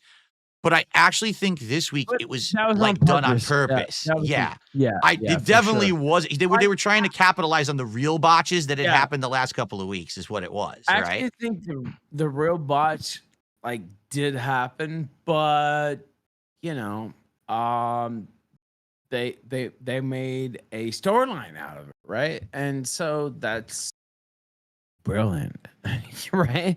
Yeah. So it's like, okay. All right, so he slipped, and now like he's not confident. He can't hit the moves he usually could hit, right? Right. And so I thought it was great. I did too. I think I think the plot line is working, but I still don't think the match is going to be very good at WrestleMania. I still think Jay's just going to he's going to win easily. Jey has to go over, or else there's no point. Like, I mean, like. You know, Gunther I love because like he's old school and like he really should be the fucking world champion, right? Yeah. Like that, right. You know right. what I mean? Like he deserves it. He's the technical man. He's the technical master. He should have it. Yeah. He should be the world fucking champion, but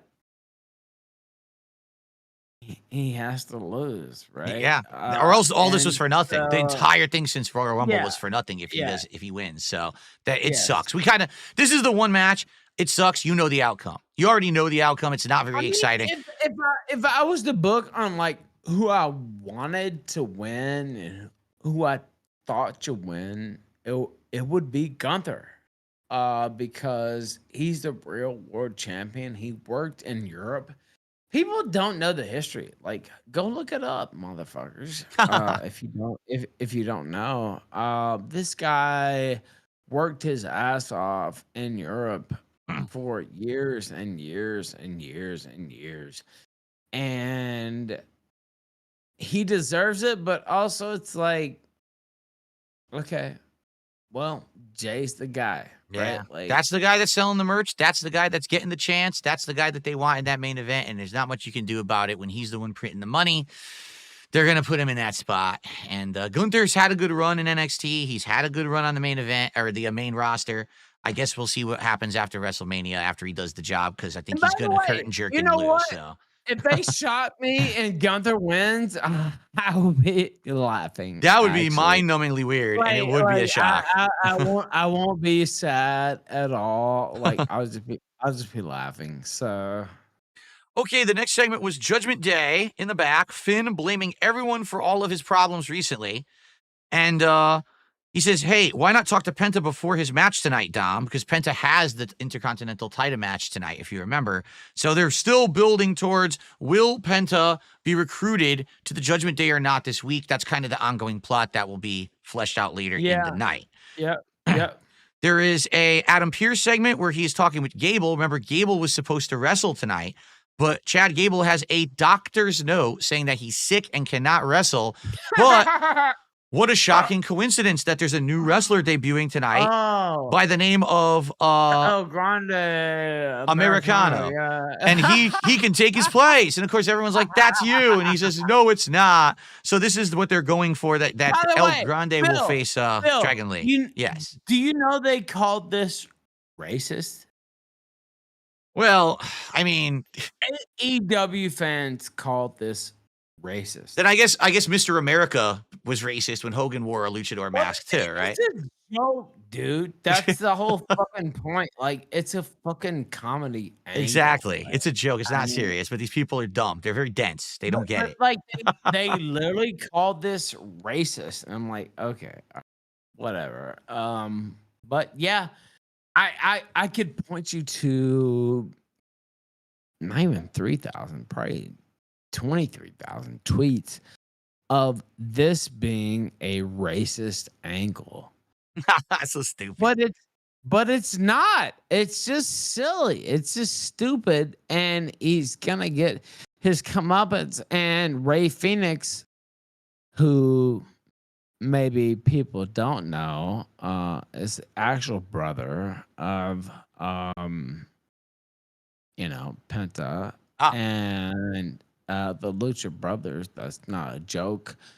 And so, like, that's actually gonna happen. So I just see I see these people on Twitter. I'm like, what the fuck are you even talking about? But yeah, go ahead. Okay, continuing. And by the way, I do, just to apologize, Ethan, I have to kind of turbo through the rest of the show because I have to end in about 15 minutes, 20 minutes here. We're going late on time. So we're going to try to get through just the results and wrap it up. And by the way, everyone, you've been a great audience tonight. Thank you for the support, for the respect. We're $13 away from hitting my goal, my third goal of the night. If we hit 13 more bucks, that means that I'll be doing a big reward on Sunday. So if we hit 13 more bucks by the end of the night, that'd be great. I'm not showing up ever again. We'll see. $13 isn't a lot to ask for. We'll see if we hit it by the end of the show. I'm not coming back. Fuck that. Like, all right. If you can't hit that, fuck that. Like, we got next match was Raquel Rodriguez against Lyra Valkyria for the women's intercontinental title match. There was a lot of distractions with Liv Morgan trying to basically get Lyra's attention. There was a super leg drop. Liv kept cheating. Raquel was going to lose, and Liv puts Raquel's foot on the rope so that she wouldn't get, pinned. Lyra reversed a random, powerbomb attempt into a roll-up and wins the match out of nowhere. The thing was, I feel like the match wasn't bad, but I just don't like endings like that. A random reversal of a powerbomb into a roll-up. This is a title match. You know, I want to have like a grand end. Maybe Lyra would kick Liv off the apron and then, you know, gets a finisher. And instead, it was just kind of a lame ending, especially because they had already teased that Lyra couldn't lift Raquel to do her normal finisher because she's so big. So it's just a roll-up finish. So I did think that ending was kind of lame. Bayley rushes in to help at the end because, of course, Liv tried to get a cheap shot at the end. So now it looks like Bayley is teaming up with Lyra, and that's confusing. Now, what's the next picture for the IC title for the women? We don't really know. Okay, Jay and Jimmy Uso on the stairs together in the back. Jimmy says, last week you were just a meme because you botched. This week you slipped. Great. You can't keep doing this. Wait, you know? wait. This was a great promo. Go ahead. Finish, though. But yeah, like, this is a great segment. I agree. Awesome. This was awesome. Basically, Jay says, you know, I'm 3-0 versus Gunther. He says it backwards. So he botches again. He means to say I'm 0-3 against Gunther. He says I'm 3-0 against Gunther. And basically, Jimmy says, listen, we need the old Jay back. We need the right-hand man Jay, the guy who won the Royal Rumble, who was right-hand man to Roman Reigns. And basically, Jimmy says, I'm going to challenge Gunther next week. And Gunther says, yes, as long as you don't trip like your brother. So then Jimmy slaps him right across the face, and that's the end of the segment. So just like you had said, I like how they're turning this into By the way, plot line. watch Gunther smile after he slaps him. Gunther is like... He's a badass. He's the old school badass, right? Is what he is. Like, right? Like you just said it yourself. And he took it for a second and then he was like, good. Right? Like that's what he wanted. And so anyway, go ahead. All right, next segment. Adam Pearce in the ring. And there's basically chaos right now because if you remember last week, it was Bianca Belair and Io Sky who were going to have a contract signing for the women's title. But then Rhea Ripley showed up, attacked them both, grabbed the contract, signed it. So now there's uncertainty, like how are we going to resolve this? And I had said this last week. I said, technically Rhea Ripley is still owed a rematch against Io Sky. So it is weird that she's not in the title picture at WrestleMania. So the way they explain it is so bizarre, but the way that they resolve it is, so I guess next week there's going to be a match. And then there's going to be a match after the match. It's like a series of confusing matches. No sense. I thought what they were going to do with Triple Threat at WrestleMania, and that would have made more sense. But instead, they're like, we're going to do this match now, then this match, then. It's going to be so confusing over the next 3 weeks. To be honest, I don't even remember what the match is next week. Is it Bianca and Rhea? Is it Bianca? Is it Bianca and Io? But then the winner will face Rhea. I don't even know. I was so confused. One thing somebody mentioned to me, it was actually a Twitter thread, and they said Vince knew how to build WrestleMania better than Triple H. Now, maybe not the storylines themselves, maybe they weren't as good, but he knew how to make it a superstar event. And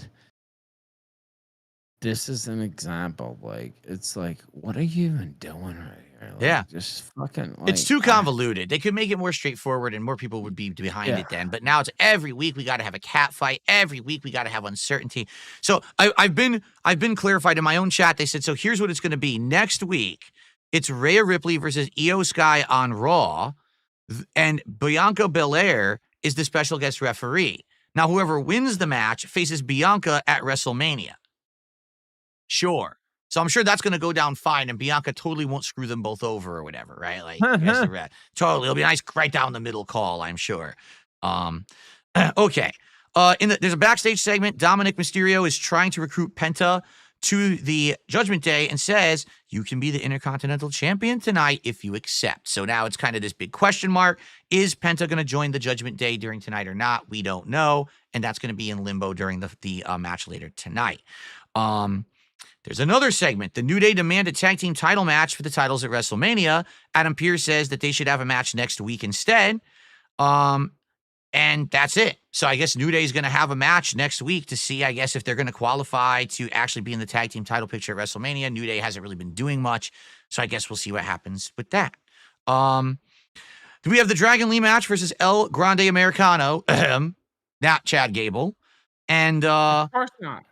it was actually funny. The theme they played was the old theme song of Lex Luger when he was the American, guy who was on his American tour, going across the country, the Lex Express, when he was wrestling Yokozuna. It was his theme, but they played it in like a Mexican style. So it was like a Mexican parody of Lex Luger's theme. I was like, what the hell is this? It was pretty darn funny. They constantly chanted "Ole, Ole" during the match, which also was funny. Lots of lucha-style moves during the match, but Gable suplexes Dragon Lee off the apron, keeps trying to go for a diving headbutt and misses repeatedly. Lots of kicks, flying moves, suplexes. Pretty good match, actually, I would say. This is awesome. It was so good, the crowd went crazy. The crowd actually started chanting, "This is awesome," during the match. Really good, yeah. And then I actually liked the ending too. The ending is that, not Chad Gable, removes Dragon Lee's mask. Now, in the lore of lucha, if you remove someone's mask, that's a great dishonor. Your face should never be exposed to the crowd. I've seen that happen. So he's like, "No, you can't see my face." And it basically leaves him exposed. And he gets him into the ankle lock and he ends up winning the match. I was like, that was pretty nicely done. And the thing is, I feel like if they focus on this enough and they make this a good plotline to WrestleMania, it can work. But the problem is the rest of American Made has been a joke. They've just been like, they lose the tag team title match. What's her name? Ivy Nile loses the women's IC title match. So I don't know where they are in it. Are they even going to factor in, or are we going to forget about American Made and it's just going to be this El Grande Americano every week? If it is, I don't mind. I think that it's a good plot line. I'd like to see where it goes. Do you like it? I like it. I think there were a lot of people like, this is a racist storyline. Like, dude, no, it's a not. Fucking joke. Like, it's a fucking joke. Like, can you get over it for 1 second? Like it's gonna end with Chad Gable probably getting jobbed out anyway. So like, what in the fuck are you even mad about? Like, I don't really understand it. I have been to Lucha Libre AAA here in Merida, Mexico, and eventually I'll go to Arena Mexico, which is where CMLL, not Triple L. It's the only arena in the world that was built for wrestling, right? And so I really want to go, and that's something I'm gonna do. But like, I don't know. I just thought it was so silly. I see people online. They're like, "Oh, they're disrespecting lucha." And No. Like, it's dumb. so stupid. Everyone It's so online wants to stupid. bitch about everything. They just sit there with their coffees in their hands, bitching about every possible it's thing because so they have nothing going on in their stupid. lives. So It's so stupid, Phil. Yeah. the next segment, CM Punk comes in and he says, "I'm pissed off, but it's hard to be with an ovation like that because, yes, again, the crowd was so hot all night and they gave him a giant ovation in Glasgow. He's, I'm not getting what I want at WrestleMania." No. He got the biggest ovation. I agree. In Glasgow. He did. They were going crazy. I want to for point it. that out. He got the biggest ovation. Absolutely. So, So he says, "I'm not getting what I want at WrestleMania, but I didn't get to win the Royal Rumble. I didn't get to win the Elimination Chamber. So I just don't have a title shot. But now this is becoming just business. Seth and Roman, they both got to go. Friday on SmackDown, we're going to do a contract signing. I'm sorry it's not tonight. It's next week. I wanted it tonight. But I'll see you next Friday. If either of you have never defeated me without the help of the other." They've only beaten CM Punk by actually assisting each other in matches previously. So he says, "This time, I just can't wait to take you out." And that was it. It was actually a very short, sweet CM Punk promo that hit the mark. It did suck that it didn't have all of them there, or else there would have been another awesome segment like they had probably, they had done back on SmackDown. So, all right, this is it. The main event was Penta with an IC title match against Braun Breaker. Penta getting his first title shot ever. And the big question was, would Judgment Day cost Penta the win? Would Judgment Day help Penta to recruit him to the Judgment Day? We'll find out. Lots of good spots in this match, in my opinion. We had Braun Breaker from the ring apron doing that move where he does a flying clothesline on Penta, and Penta goes over the announce table. Really awesome spot that he's been doing a lot lately in his matches. Dominic and Carlito come out, and immediately there's hijinks because you're wondering, are they going to interfere? What's going to happen? Lots of back and forth between Penta and Braun. Let's go Penta chants, pretty strong from the crowd, which is awesome. Backstabber by Penta to Braun, and Carlito gets excited because he's using his signature move. Military press to knees looks pretty brutal. Braun, he does this crazy good military press like his dad or like his uncle used to do, and then drops him onto the knee, and it's a really good move. It looks very impressive, and I think that that's a great one there. Top rope reversal and a top rope helo for Penta, then a Mexican destroyer, and it looks great, but Braun kicks out. So this is a really good match. It is back and forth between these two guys. Then all of a sudden, I agree. Dominic starts to try to get involved, and Penta starts screaming at him. He sounds angry. What are you doing? Why are you getting involved? Breaker goes for the Breakensteiner, which is the top rope Frankensteiner, but Penta kicks out of it. Surprisingly, Penta kicks out of this crazy move. So then Dom and Carlito decide to take things into their own hands, and they're trying to distract Braun Breaker.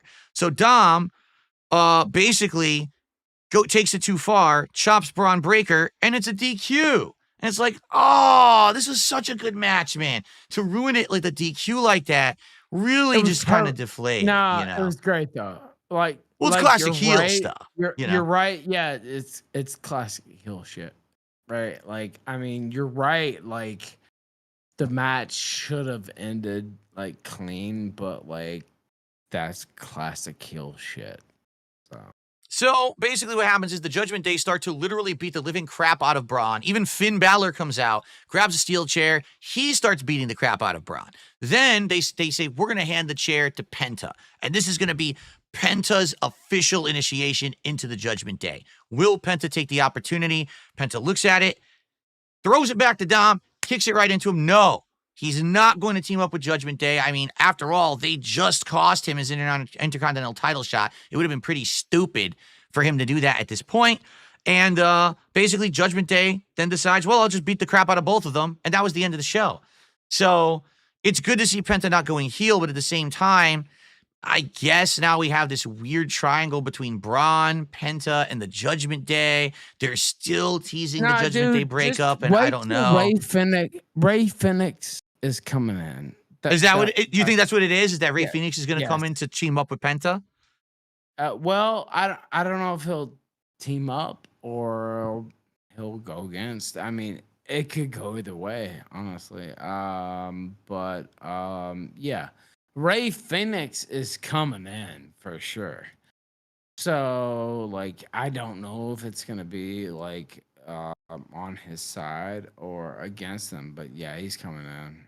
Cool. All right. So, guys, that is it. We have some final shout-outs. Let's see if we hit the final goal of the night in these shout-outs, and then we're going to wrap it up. We did go late tonight, but that's fine because it was a great show. Oh, we got a $2 tip that came in here from...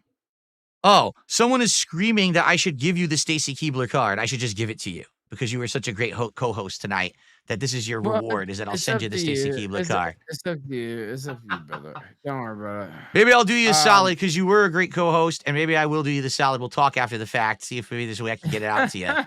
We'll see. And we have a $5 super chat from Sofa Ninja. Taste that Ralph Mail loyalty, Phil. And thank you, Sofa Ninja. So we are currently at $4.44. We are $6 away from hitting the final goal of the night, hitting 80 total goals for the week, and locking in my reward for when I come back on Sunday because I'm off for a couple of days. Will we have a final $6 contribution to tip off the night here, or are we going to end at $6 short? If somebody gives $6, I get the card. Is that fair? Fair enough. If we hit the goal, $6, I'll talk to Ralph and I'll get the card to him. If somebody gives $6, I get to keep the card. Is that fair? There you go. I'll agree to that.